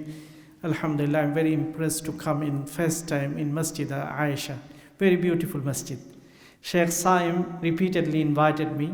Always he used to say to come and visit. Alhamdulillah, today is this good opportunity I got. I praise Allah subhanahu wa ta'ala for giving me this opportunity. আজকে প্রথমবারের মতো মসজিদে আয়েশাতে এসেই আমার খুব মনটা তৃপ্ত হয়ে গেল এবং মসজিদের প্রবীণতম আমাদের মুরব্বী শেখ আব্দুল মাহিমেন, ওনার সাথে যে আমার দেখা হলো, দোয়া নেওয়ার সুযোগ হলো, এটা আমার জন্য আজকে বড় পাওয়া। আমি দু একদিন আগেই সৌদি আরব থেকে উমরা পালন শেষে এসেছি। সকালবেলায় আমার কাছে একটু ভারী মনে হচ্ছিল যে আবার মসজিদে আয়েশা সাউথ অ্যান্ড সি থেকে আমি এসেছি আপনাদের এখানে, তো এখানে যেতে হবে এটা একটু ভারী মনে হচ্ছিল, কারণ লম্বা একটা সফর করে এসেছি। কিন্তু পরক্ষণে আমি আল্লাহকে সাক্ষী রেখে বলে আমার মনের ভিতরে একটি প্রশান্তি বোধ আসে। আমার নিজের ভিতরে একটি অনুভূতি আমার মধ্যে জাগ্রত হয় যে আমি কি সৌভাগ্যবান, আমি মসজিদে আয়েশাতে যাব কিংবা আরও কয়েকটি প্রোগ্রাম একের পর এক প্রতিটি সানডেতে আছে, কি জন্য যাব? মহানবী মহামানব সম্পর্কে কথা বলার জন্য যে আমার যাওয়ার সুযোগটুকু হচ্ছে, এর চেয়ে বড় সৌভাগ্য আর কি হতে পারে? এই অনুভূতি আসার সাথে সাথে আমি অনুভব করলাম আমার মনটা প্রশান্ত হয়ে গেছে। কারণ আজকের এই আগমন, আজকের এই আসা, আজকের এই বসা আমাদের অন্য কোনো ব্যক্তিত্বকে নিয়ে নয়, একজন মহামানবকে নিয়ে, মুহাম্মাদুর রাসূলুল্লাহ সাল্লাল্লাহু আলাইহি ওয়াসাল্লাম, যার সান্নিধ্যে যেতে পাওয়া কতই সৌভাগ্য, যার কথা বলতে পারা, যার আলোচনা করতে পারা কত মহান সৌভাগ্য, সেটা আমরা অনুভব করতে পারবো না যতক্ষণ পর্যন্ত আল্লাহর পক্ষ থেকে আমাদেরকে সেই অনুভব না দেয়।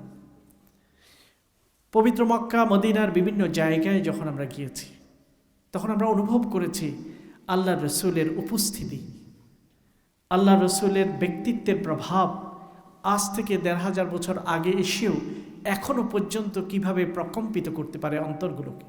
লাখো অন্তর, লাখো চোখ দিয়ে পানি ঝরঝর করে পড়ে। মসজিদের নববীতে যখন মানুষ যায়, তখন পবিত্র রওজার পাশে গিয়ে, পবিত্র মকবরার পাশে গিয়ে যখন সালাত ও সালাম পেশ করে, প্রতিটি চেহারার রূপ ভিন্ন হয়ে যায়, প্রতিটি চেহারার মধ্যে নতুন একটি নূর এবং আলো দেখতে পাওয়া যায়। কি অদ্ভুত, কি আশ্চর্য, কি প্রভাব! কে তিনি? তার কথা বললেই রহমত নাযিল হয়, তার আলোচনা করলে মন প্রশান্ত হয়, তার কথা চিন্তা করলে বিশেষ নূর পাওয়া যায়।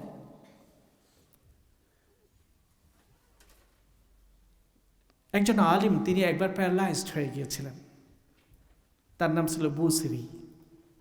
তখন তিনি প্যারালাইজড অবস্থায় আল্লাহ নবীর প্রতি ভাবাবেগ নিয়ে একটি কবিতা রচনা করেছেন। কেউ জানে না, তার চিন্তাতেই সেই কবিতাটা এসেছে। রাতের বেলায় যখন তিনি ঘুমিয়ে পড়লেন, তখন রাসূলুল্লাহ সাল্লাল্লাহু আলাইহি ওয়াসাল্লামকে স্বপ্ন দেখেন।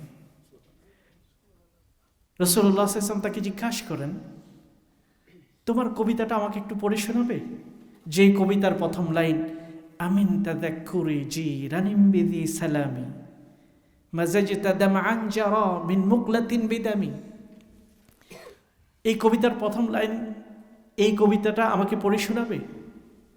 তিনি আশ্চর্য বলে, ইয়া রাসূলুল্লাহ, আমি তো কবিতা আমার মাইন্ডের ভিতরে রচনা করেছি, মনে মনে রচনা করেছি, কোনো কাগজে লিখিনি, কাউকে পড়ে শোনাইনি, আপনি কি করে জানলেন? রাসূলুল্লাহ সাল্লাল্লাহু আলাইহি ওয়াসাল্লাম বলেছেন, আমি শুনতে চাই। পুরা কবিতাটা তিনি শোনালেন। খুব চমৎকার কবিতা, চমৎকার কবিতা। এর কাফিয়া কিংবা কবিতার যে শিল্প আছে অন্যান্য সাধারণ কবিতার চেয়ে অনেক অনেক ভিন্ন। রাসূলুল্লাহ সাল্লাল্লাহু আলাইহি ওয়াসাল্লাম যখন এই শেরটা শুনছেন, তিনি মাথাকে নাড়ছেন, আপ্লুত হয়েছেন এবং তাকে তার গায়ের চাদরটা দিয়েছেন ঘুমের ভিতরে। বলছে, এই চাদরটা তুমি গায়ে দাও। সকালবেলায় তখন তিনি যখন জাগ্রত হলেন, তিনি অনুভব করলেন যে তার শরীরে যে প্যারালাইজড হয়েছিল, এখন তার শরীরটা পরিপূর্ণভাবে সুস্থ হয়ে গেছে। রাসূলুল্লাহর আবেগে কেউ যদি কবিতাও রচনা করে, আল্লাহ রাব্বুল আলামিন হতে পারে সেই আবেগ দিয়ে তার শারীরিক অসুস্থতাকে দূর করে দিতে পারেন। মনের অসুস্থতাকে তো দূর করবেনই, আধ্যাত্মিক রোগগুলো তো দূর হবেই, এমনকি শারীরিক রোগও দূর হয়ে যেতে পারে। তিনি সে মহান মানব, মহামানব, মহান রাসূল মুহাম্মাদুর রাসূলুল্লাহ সাল্লাল্লাহু আলাইহি ওয়াসাল্লাম, খাতামুন নবিয়্যিন ওয়াল মুরসালিন। আমরা খুব চমৎকার আলোচনায় তার পরিচয়গুলো শুনেছি তার মুখের জবানিতে নামাজের আগে। তিনি সে মহা ব্যক্তিত্ব, আমরা তার অনুসারী। কি সৌভাগ্য আমাদের!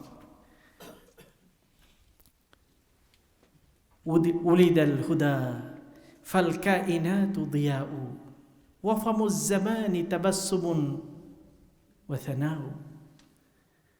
তার এই জন্মটা শুধু সাধারণ একটি জন্ম নয়, তার জন্মের ভিতর দিয়ে হেদায়েতের জন্ম হয়েছে। অন্ধকারকে বিদূরিত করে, জাহেলিয়াতের যে অন্ধকার প্রচণ্ড, বিদূরিত হয়ে আলোয় প্রভাবিত হয়ে গেছে, উদ্ভাসিত হয়েছে জগৎ। যেই মানুষগুলো বর্বর ছিল সেই মানুষগুলো সোনালী হয়েছে, যেই মানুষগুলো অজ্ঞ ছিল সেই মানুষগুলো জ্ঞানী হয়েছে, যেই মানুষগুলোকে মানুষ ভয় পেত সেই মানুষগুলো মানবিক হয়েছে।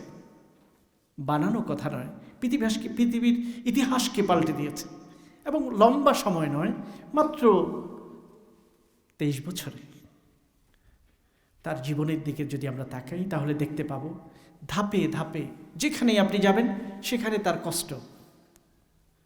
তায়েফে যান, আমরা তায়েফ গিয়েছি, মসজিদে আদ্দাসে যখন দাঁড়ালাম তখন তার পুরা কাহিনীটা যেন ভেসে আসছে আদ্দাসের জবানিতে।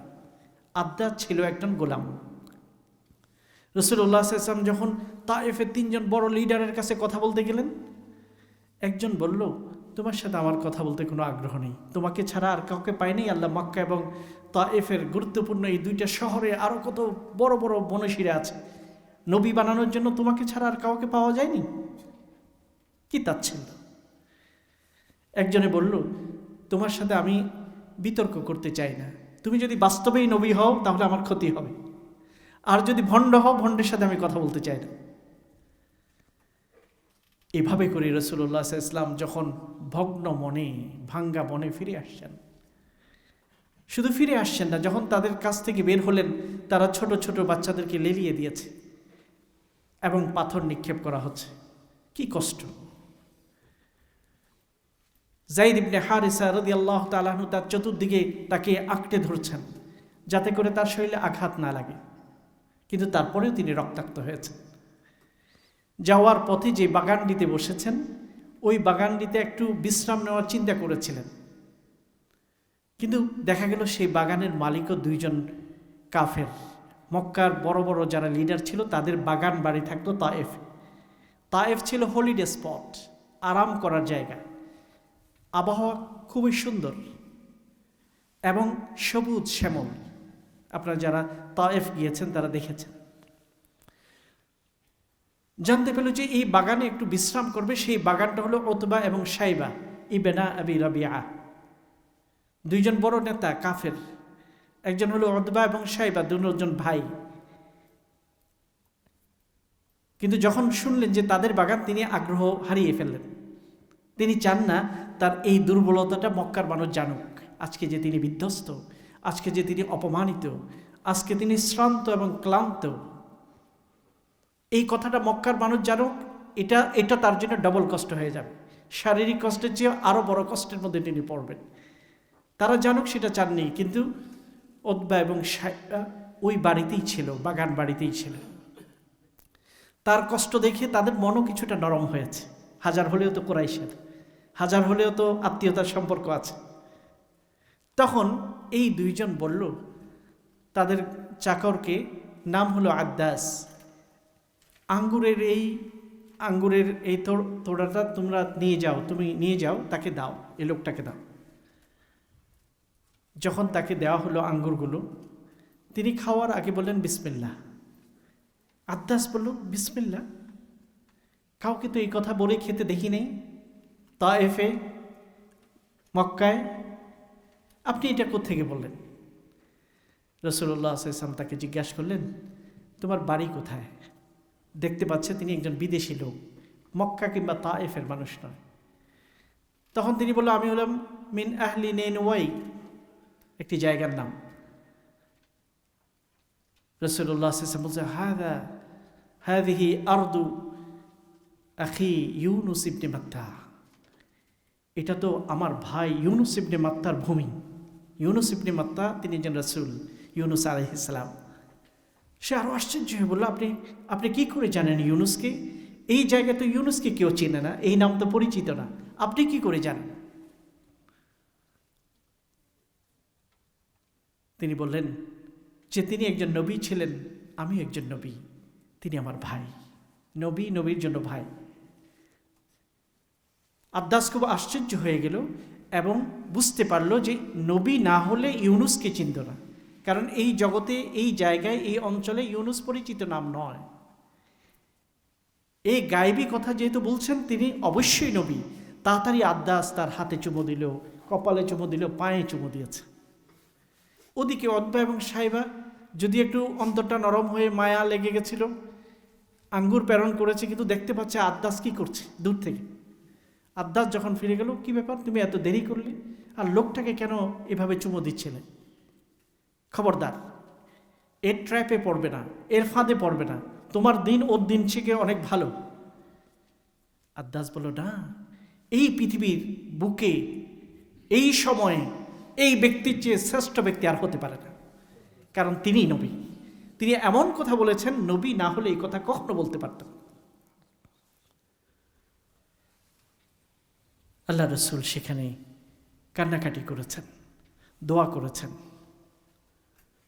আল্লাহুম্মা ইন্নী আশকু ইলাইকা দুআফা কুওয়াতি ওয়া কিল্লাতা হাইলাতি।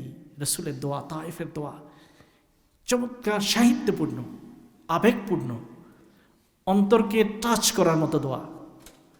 হে আল্লাহ, আমার দুর্বলতা তোমার কাছে পেশ করছি, আমার কৌশলের ঘাটতি তোমার কাছে পেশ করছি।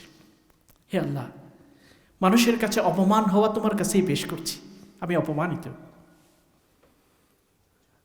তবে আমার কথা হলো, তুমি যদি আমার উপর অসন্তুষ্ট না হও, এই অপমান, এই কষ্ট, এই নির্যাতন আমার কোনোই পরোয়া করি না, আমি কোনোই পরোয়া করি না, তুমি যদি আমার উপর সন্তুষ্ট থাকো। চোখ দিয়ে পানি ঝরছে, দোয়া করছেন। আল্লাহ একজন গোলামকে হেদায়েত করেছেন, কিন্তু মুনিবদেরকে হেদায়েত করেননি। দূরের একজন বিদেশি লোক আদ্দাস মুসলমান হয়েছে, তিনি সাহাবী হয়েছেন পরে, এবং তার মসজিদ ওখানে আছে, মসজিদ আদ্দাস।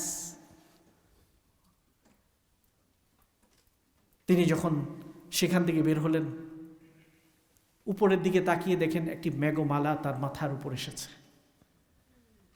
সেই মেঘের দিকে তাকিয়ে দেখে জিবরিল আলাইহিস সালাম তাকে সালাম পেশ করেছেন, মুহাম্মদ বলে ডাক দিয়েছেন, এবং বলছেন, আমার সাথে মালাকুল জিবাল আছে, পাহাড়ের দায়িত্বশীল ফেরেশতারা এসেছে, আজকে আপনার দিন, আপনি যেটাই হুকুম করবেন সেটাই তারা তামিল করবে, আপনি যেটাই বলবেন সেটাই করবে। আপনি যদি চান দুই পাহাড়কে পিষে দিতে, তাহলে লোকগুলো পিষে মরে যাবে, যারা আপনাকে অপমানিত করেছে, নির্যাতন করেছে। আল্লাহ রসুল এই জায়গায় আমাদেরকে শিক্ষা দিয়েছেন, না, আমাকে যে ব্যক্তিগতভাবে কষ্ট দিল, আঘাত করলো, সে বুঝে নেয় হয়তোবা, কিন্তু আমি তার ধ্বংস কামনা করতে পারি না, এটা ইসলামিক শিক্ষা নয়। তিনি বললেন, না, আমি সেটা চাই না, আমি চাই যে তারা জীবিত থাকুক। হতে পারে তারা মুসলমান নাও হলে, আল্লাহর একত্ববাদকে নাও মানলে, তাদের বংশধর এমন লোকেরা আসবে যারা আল্লাহর জন্য সেজদা করবে, যারা আল্লাহকে চিনবে। বাস্তবে তাই হয়েছে। আজকে তায়েফে আপনি মসজিদ আর মসজিদ দেখতে পাবেন, তায়েফে শুধু মুসলমান আর মুসলমান দেখতে পাবেন, কিন্তু কোনো অমুসলিম বা শিরকের কোনো মূর্তি দেখতে পাবেন না। রাসূলুল্লাহর সেই ধৈর্য, সবুর কি মেওয়া ফলায়, সেই ধৈর্য কত ফল বের করেছে, কত মুমিনকে বের করেছে। তিনি আমাদের রাসূল, তিনি মহান, তার জীবনটি আমাদের জন্য আলো, তার সিরাতটি আমাদের জীবনকে পরিবর্তন করবে। যতবার আপনি সিরাত পড়বেন, যতবার আপনি উহুদে যাবেন, চোখে পানি আসবে, কারণ আপনার অন্তরে ঈমান আছে। উহুদের একটি মসজিদে আমরা গেলাম আজকে। এবার সাধারণত আপনারা যারা জিয়ারাতে যান, উহুদের মাঠে যান এবং শুহাদাদের যে কবর আছে সেটা জিয়ারত করেন। ছোট্ট পাহাড়টা দেখেন, যেটাকে বলা হয় জমালুর রুমাত, যেখান থেকে তীরান্দাজ করা হয়েছিল, তীর নিক্ষেপ করেছিল সাহাবাগণ, সেখানে প্রোটেকশন দিয়েছিল।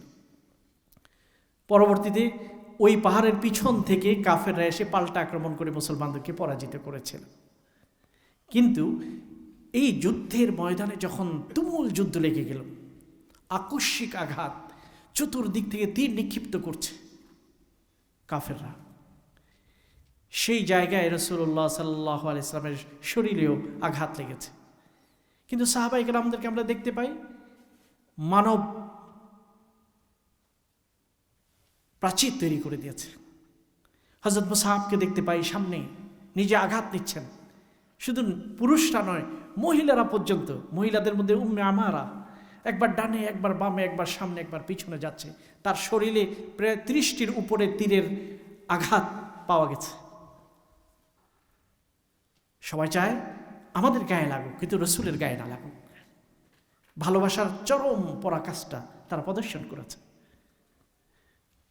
যুদ্ধ শেষ হওয়ার পরে উম্মে আমারাকে আল্লাহ রসুল বলেছেন, উম্মে আমারা, তুমি আমার কাছে কি চাও, কি দোয়া তোমার জন্য করব? মহিলা বুঝে গেছে আজকে যেটাই চাবো সেটা কবুল হয়েই যাবে। আমরা হলে চাইতাম দুনিয়ার কোনো সম্পদ, কোনো বাড়ি, কোনো গাড়ি। উম্মে আমারা বলছে, মুরাফাকাতাকা ফিল জান্নাহ ইয়া রাসূলুল্লাহ, জান্নাতে আপনার সাথে থাকতে চাই,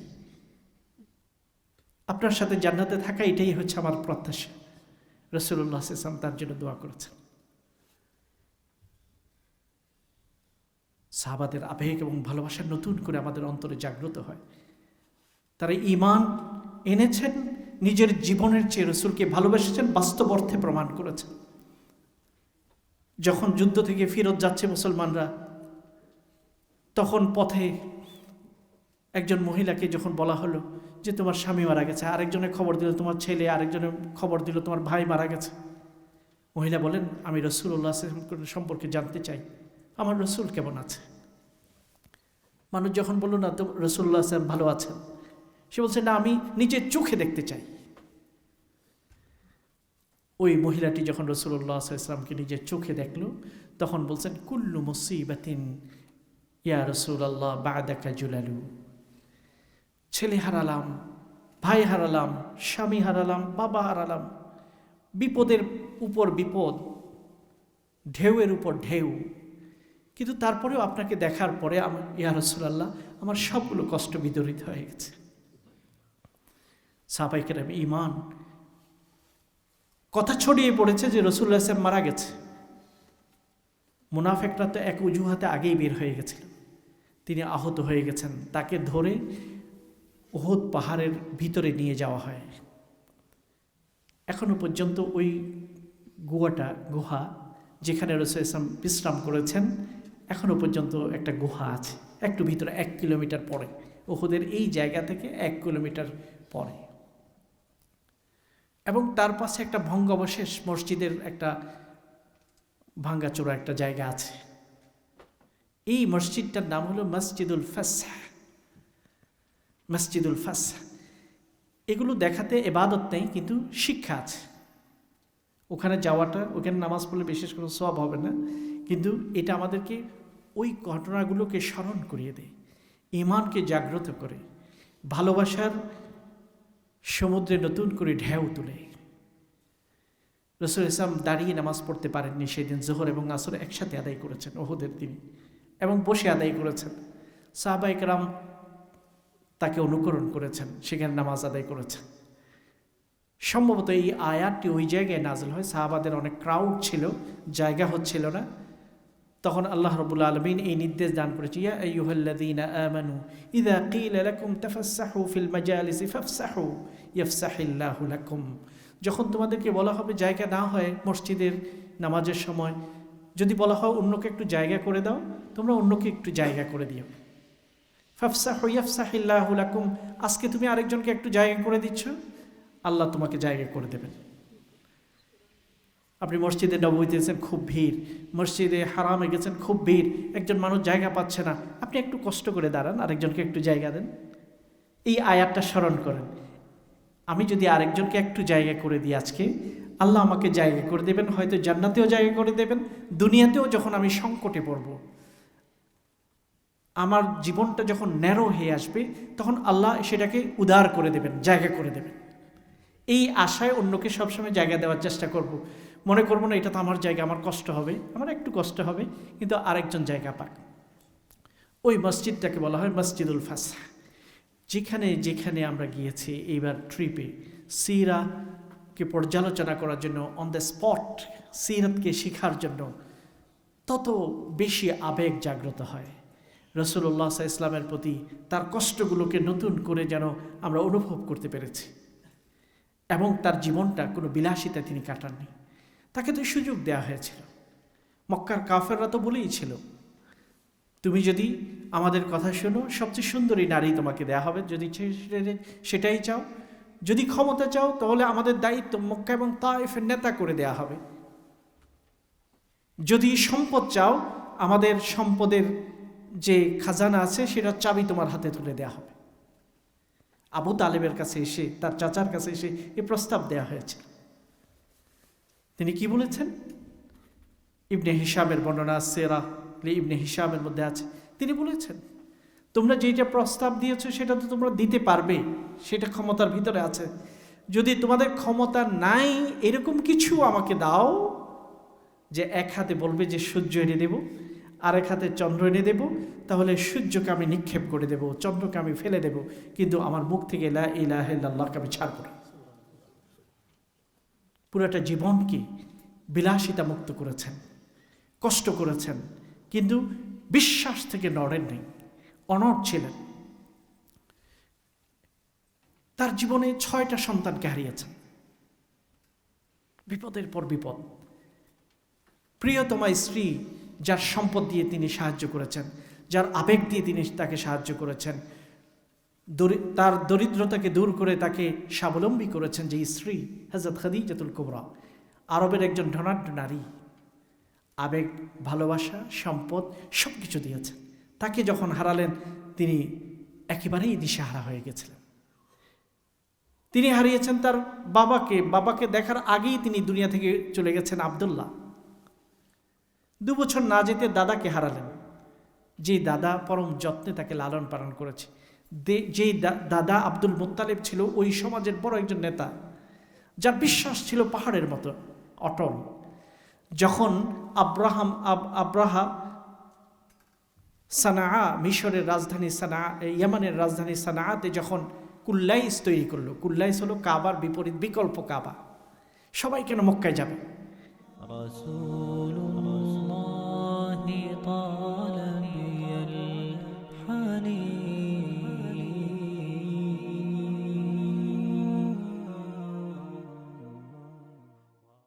রাসূলুল্লাহি তাআলা বিল হানি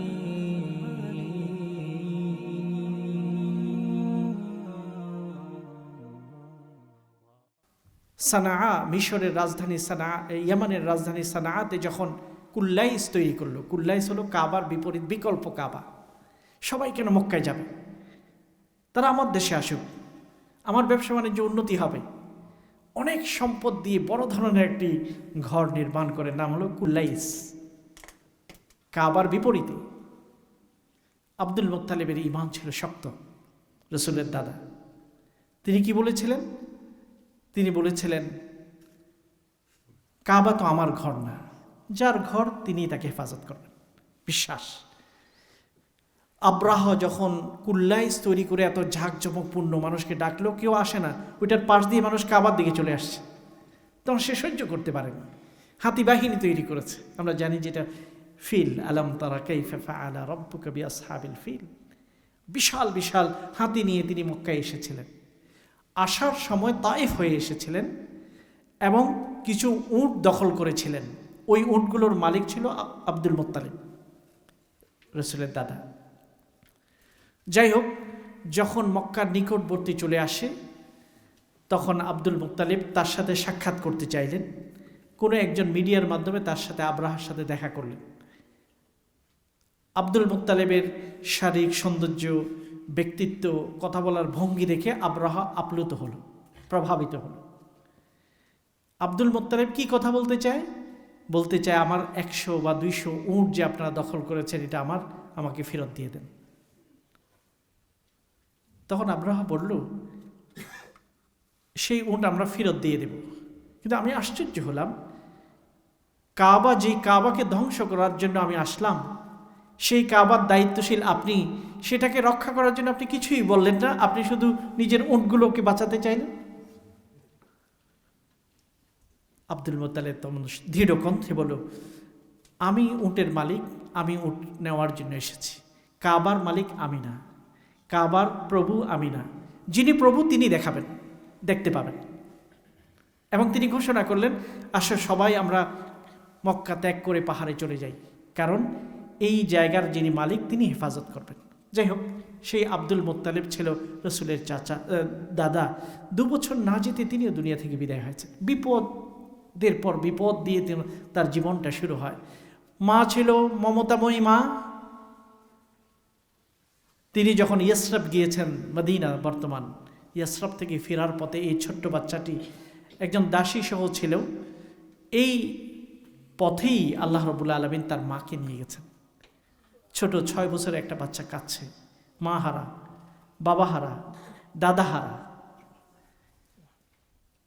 কত কঠিন সংগ্রাম দিয়ে তিনি একের পর এক পথ পাড়ি দিয়েছেন, কিন্তু তারপরেও তাকে দেখা যায় রাতের বেলায় অন্ধকারে দাঁড়িয়ে তিনি লম্বা নামাজ আদায় করছেন। আর বলছেন, তাকে যখন জিজ্ঞাসা করা হলো, ইয়া রাসূলুল্লাহ, আপনার পা তো ফুলে গেছে, আল্লাহ তো আপনার আগের পরের সব গুনাহ আগেই ঘোষণা দিয়ে মাফ করে দিয়েছেন। কদ গাফারাল্লাহু লাকা মা তাকাদ্দামা মিন যামবিকা ওয়া মা তাআখার। কোরআনে কারীমে আল্লাহ তাআলা এই ঘোষণা এসেছে, আপনার তো গুনাহ নাই, তারপরে এত পুরো রাত দাঁড়িয়ে পাকে ফুলিয়ে ফেলা, তার কারণ কি? এই হাদিসটা পড়লে আমার নিজের কাছে খুবই গিল্টি অনুভব হয়। আমাদের জীবনে পা তো অনেকের ফুলে যায়, লম্বা ফ্লাইটে জার্নি করলে পা ফুলে যায়, অথবা রোগের কারণে পা ফুলে যায়। কিন্তু রসুলের পা যেই কারণে ফুলেছে, আমার জীবনে কোনোবার কি সেই কারণে পা ফুলেছিল? সারা রাত আল্লাহর দরবারে দাঁড়িয়ে কেঁদেছেন আর পাটা ফুলে গেছে, এরকম জীবনে একবার করার জন্য আমরা সংকল্প করি। তখন রাসূলুল্লাহ সাল্লাল্লাহু আলাইহি ওয়াসাল্লামকে বলবো, ইয়া রাসূলুল্লাহ, আপনার আদর্শে অনুপ্রাণিত হয়ে একটা রাত দাঁড়িয়েছি, এমনভাবে পা ফুলে গেছে, আপনি যেভাবে দাঁড়িয়েছিলেন, ইয়া রাসূলুল্লাহ আমার জন্য সুপারিশ করেন। এত কষ্ট করছেন আর বলছেন, আফালা আকুনু আবদান শাকুরা, আমি কি আল্লাহর শুকরিয়া আদায় করব না? আমি কি দাঁড়িয়ে ইবাদত করে আল্লাহর শুকরিয়া আদায় করব না? যার বিপদের পর বিপদ, হাসি মুখে তিনি থাকতে পারেন না। এক চক্রান্ত প্রতিরোধ করার পরে আরেক চক্রান্ত আসে, এক যুদ্ধ শেষ করে আসতে না আসতে আরেক যুদ্ধের ডাক। এক যুদ্ধ শেষ করে এসে মাত্র ঘরে ঢুকছেন, কাপড় চোপড় খুলবেন, যুদ্ধের পোশাক খুলবেন, বাবে জিবরিল আপনারা দেখেছেন, জিবরিল আলাইহিস সালাম যে দরজা দিয়ে প্রবেশ করতে এসে বলে, ইয়া রাসূলুল্লাহ, আপনারা যুদ্ধের পোশাক খুলে ফেলছেন। ফেরেশতারা তো এখনো যুদ্ধের পোশাক খুলে নেই, আপনাকে এখনই খাইবার যেতে হবে, আরেক যুদ্ধে যেতে হবে। মাত্র ক্লান্ত শ্রান্ত হয়ে একটু গোসল করবে, ফ্রেশ হবে, খাওয়া দাওয়া করবে, কাপড় খুলবে, লৌহ পোশাক খুলবে, সেই সময় বলছে আবার আপনাকে যেতে হবে। রাসূলুল্লাহ সাল্লাল্লাহু আলাইহি ওয়াসাল্লাম সবাইকে ডেকে বললেন, বিশ্রামের সময় নেই, এখনই তোমাদেরকে বের হতে হবে, জোহর হয়ে গেছে, আসরের নামাজ ওই জায়গায় না গিয়ে তোমরা আদায় করবে না, আসরের নামাজ সেখানে আদায় করতে হবে। আপনারা বিখ্যাত এই ঘটনাটি জানেন। পথের মধ্যে সাহাবায়ে কেরাম দেখছে যে সূর্য ডুবে ডুবে যাবে, এই অবস্থায় কেউ কেউ বলল যে রাসূলুল্লাহ সাল্লাল্লাহু আলাইহি ওয়াসাল্লাম আমাদেরকে বলছে সেখানে গিয়ে আসর পড়তে হবে, সেখানে গিয়ে আমরা আসর পড়ব। আরেক দল বলল না, রাসূলুল্লাহ সাল্লাল্লাহু আলাইহি ওয়াসাল্লামের কথার স্পিরিট ছিল ওখানে আসর পড়া, তাড়াতাড়ি যাওয়া, যাতে করে আমরা অবহেলা না করে দ্রুত যাই, কিন্তু আসর কজা করতে আমাদেরকে বলেননি।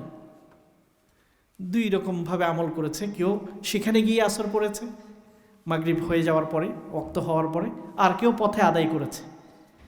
দুজনের কথাই যখন রাসূলুল্লাহ সাল্লাল্লাহু আলাইহি ওয়াসাল্লামের কাছে পেশ করা হলো, রাসূলুল্লাহ সাল্লাল্লাহু আলাইহি ওয়াসাল্লাম দুইজনকে সাপোর্ট করেছে, দুই দলকে সাপোর্ট করেছে। তো এই জন্য ফিকহের মাযহাবে আমরা যখন দেখি যে বিভিন্ন রকম ব্যাখ্যা, এই ব্যাখ্যাগুলোতে আমরা আতঙ্কিত হব না, কারণ কেউ হয়তো শব্দ অনুযায়ী আমল করছে, কেউ স্পিরিট অনুযায়ী আমল করছে, কথার কনটেক্সটটা অনুযায়ী বোঝার চেষ্টা করেছে। দুই দলকে রাসূলুল্লাহ সাল্লাল্লাহু আলাইহি ওয়াসাল্লাম সাপোর্ট করেছেন। একের পর এক চক্রান্ত দূর হলে আরেকটা, বদর গেল তো ওহদ। বদরে আপনারা যখন যাবেন, বাবুল আরিশ, মসজিদুল আরিশ অনেকেই নামাজ পড়েছেন। বদরের একটি মসজিদ নাম হলো মসজিদুল আরিশ, ওই মসজিদে নামাজ পড়া যায়, একটা মসজিদ।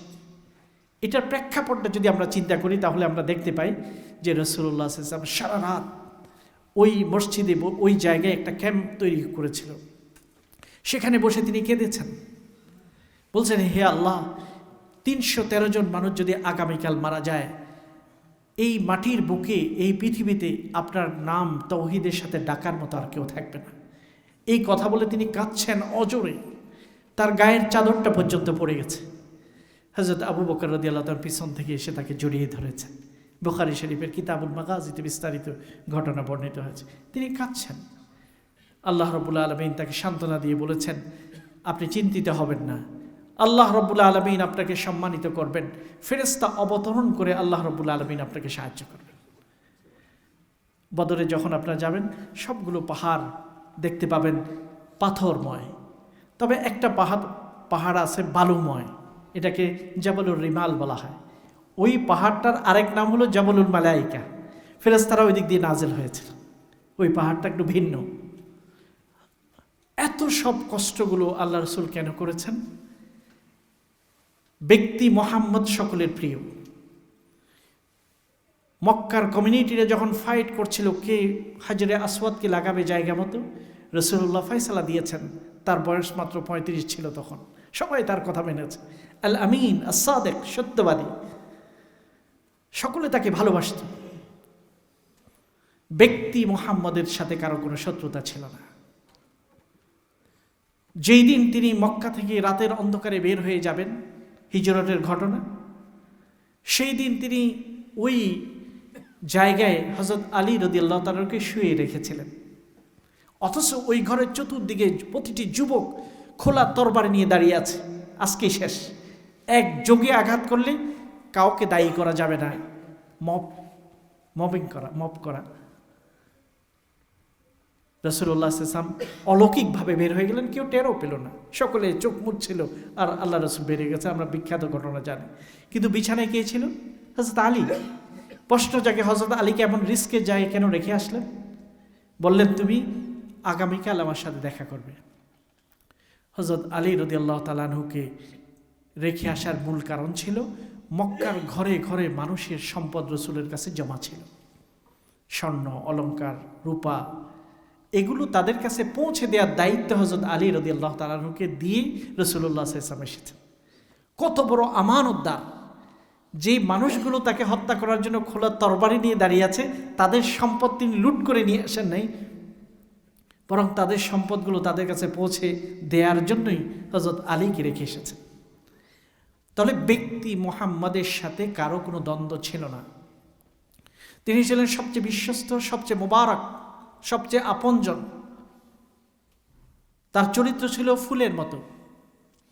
তিনি দরিদ্রদেরকে সাহায্য করতেন। হযরত খাদিজা যখন রাসূলুল্লাহ সাল্লাল্লাহু আলাইহি ওয়াসাল্লাম কেঁপে কেঁপে আসলেন হীরা পাহাড় থেকে, হীরা গুহা থেকে, তখন সান্ত্বনা দিলেন, কাল্লা আল্লাহি লা ইউখজিকাল্লাহু আবাদা। আপনি চিন্তিত হবেন না, আল্লাহ কখনো আপনাকে অপমানিত করবেন না। রাসূলুল্লাহ সাল্লাল্লাহু আলাইহি ওয়াসাল্লাম ভয় পেয়ে গেছে। আমার কি হচ্ছে, কি দেখলাম? গায়ে জ্বর এসে গেছে। জাম্মিলুনি জাম্মুলিনা, আমাকে কম্বল দাও। হযরত খাদিজা কি বলে সান্ত্বনা দিয়েছেন? না,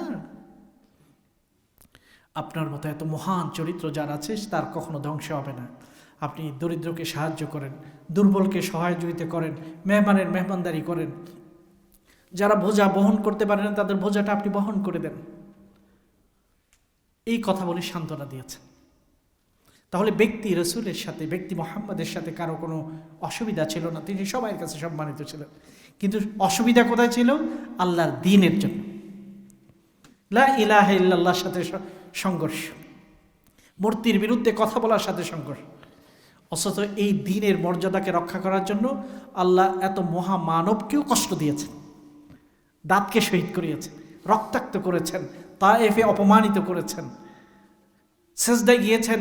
আবু জেহেলের নেতৃত্বে তার পিঠের উপর ময়লা ডাস্টবিন রাখা হয়েছে, তিনি উঠতে পারছেন না।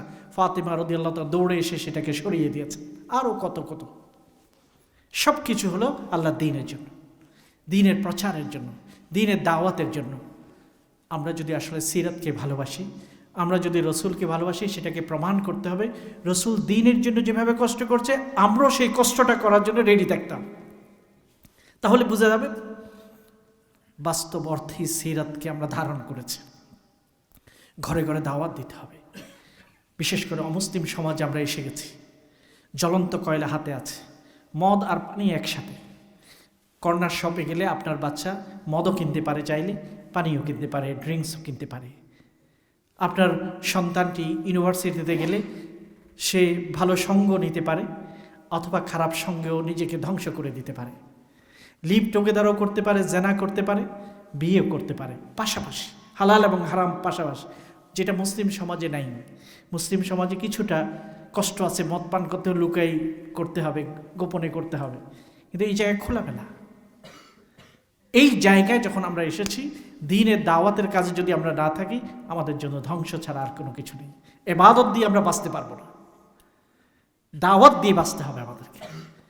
ইবাদত তো আমার ব্যক্তিগত উপকার, দাওয়াত হলো সবাইকে বাঁচানোর চেষ্টা। সবাইকে বাঁচানোর চেষ্টা যখন আমরা করব, তখন আল্লাহ আমাদেরকে বাঁচাবেন। একটা পিঁপড়া সুলাইমান আলাইহিস সালামকে আসতে দেখে যখন সে ডাক দিল সবাইকে, ইয়া আইয়ুহান নামাল উদখুলু মাসাকিনাকুম, হে পিঁপড়া জাতি, তাড়াতাড়ি গর্তে ঢুকো, নিজেদেরকে বাঁচাও, সুলাইমান আসছে, ধ্বংস করে দেবে, পিষে দেবে। ওই পিঁপড়া ইচ্ছা করলে নিজেকে বাঁচিয়ে নিজেই স্বার্থপর হয়ে গর্তে বেঁচে যেতে পারত, সে বাঁচাই নেই, সবাইকে বাঁচানোর চেষ্টা করেছে। আল্লাহ তার এই স্পিরিটকে এত ভালোবেসেছেন, কোরআনে সূরা নামল নাযিল করেছেন, তার বক্তব্যকে কোট করেছেন, কিয়ামত পর্যন্ত আমরা তার কথা বক্তব্য শুনব। একটা পিঁপড়ার বক্তব্য, কারণ সে তার জাতিকে বাঁচানোর চেষ্টা করেছে। আমাদেরকেও আমাদের মুসলিম উম্মাহকে, কমিউনিটিকে, মানবতাকে বাঁচানোর জন্য দাওয়াতের কাজ করতেই হবে। আর এই দাওয়াতের কাজ করলে আমার পরিবার সেফ হবে। আমি নামাজে চলে আসলাম, প্রথম লাইনে দাঁড়ালাম, আমার বাচ্চাটি রয়ে গেছে ঘরেই, সে ফজরে ঘুমিয়ে আছে, জুমাতে আসে নেই, আমার কোনো পাত্তা নেই, আমি তো প্রথম লাইনই আছি। এই ইবাদত আমার জন্য শুভকর নয়। আমি পিছনের কাতারে দাঁড়ালাম, কিন্তু ছেলেটাকেও আনতে পারলাম, এটাই হচ্ছে আমার জন্য সাফল্য। আমার নাতিকে আনতে পারলাম। এই জন্য আসুন আমরা আজকের এই সিরাতের মাহফিল থেকে, এমসি এবং TV1 কর্তৃক আয়োজিত এই সিরা মাহফিলের উদ্দেশ্য নয় যে আমরা শুধু গল্প শুনব, আমরা শুধু ঘটনা শুনব, বরং স্পিরিট নেব, নতুন করে দাওয়াতের কাজ করার জন্য, দিনকে উজ্জীবিত করার জন্য। একজন মানুষকেও যদি আমার কারণে যদি হেদায়েত হতে পারে, তাহলে পুরো জগতের মালিক হওয়ার চেয়ে উত্তম রাসূল বলেছেন। লাল উটের মালিক হওয়া, যেটা হচ্ছে এই যুগের ফেরারির মালিক হওয়ার মতো, তার চেয়ে অনেক উত্তম একজন মানুষ যদি আমার কারণে মসজিদে আসে, আমার কারণে দিনের পথে আসে, আল্লাহ ওয়ালা হয়। আলহামদুলিল্লাহ, আমরা 10 বছর আগে এই দাওয়াতের কাজটা করার জন্য TV1 প্ল্যাটফর্মকে চালু করেছি, যেটার উদ্দেশ্য একটা হচ্ছে, ঘরে ঘরে হয়তো আমরা যেতে পারি না, কিন্তু স্যাটেলাইটের মাধ্যমে আমরা মিলিয়ন মানুষের কাছে পৌঁছতে পারি। সোশ্যাল মিডিয়ার কারণে আমরা মিলিয়ন মানুষের কাছে পৌঁছতে পারি, অনেকের জীবন পরিবর্তন হয়।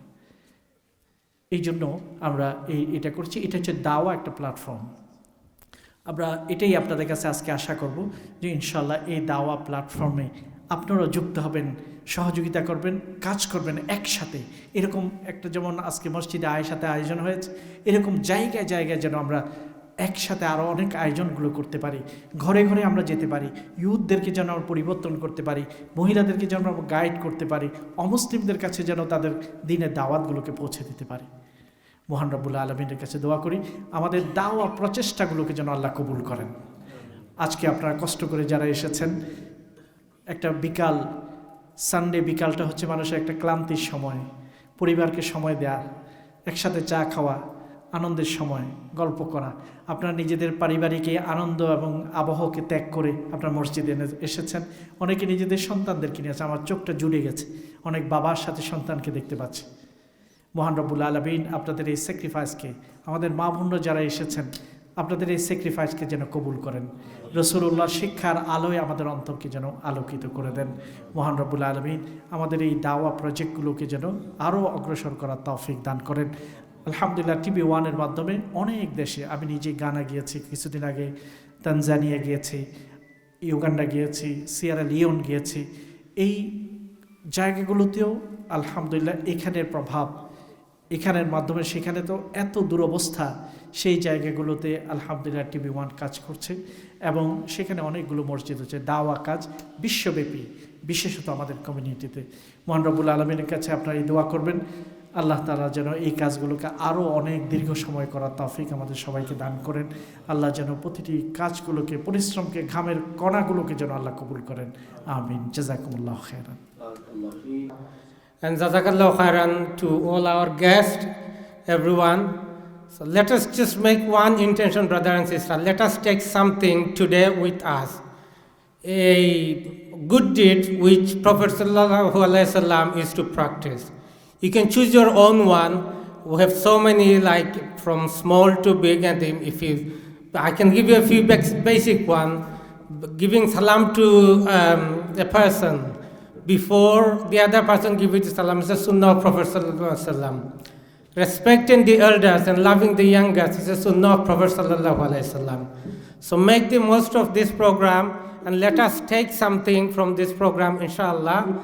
And I just want to thank everyone for attending from the Masjid Aisha, inshallah. Jazakallahu khairan, brother and sister. And also, after the prayer, there will be food provided, so please do stay behind, inshallah.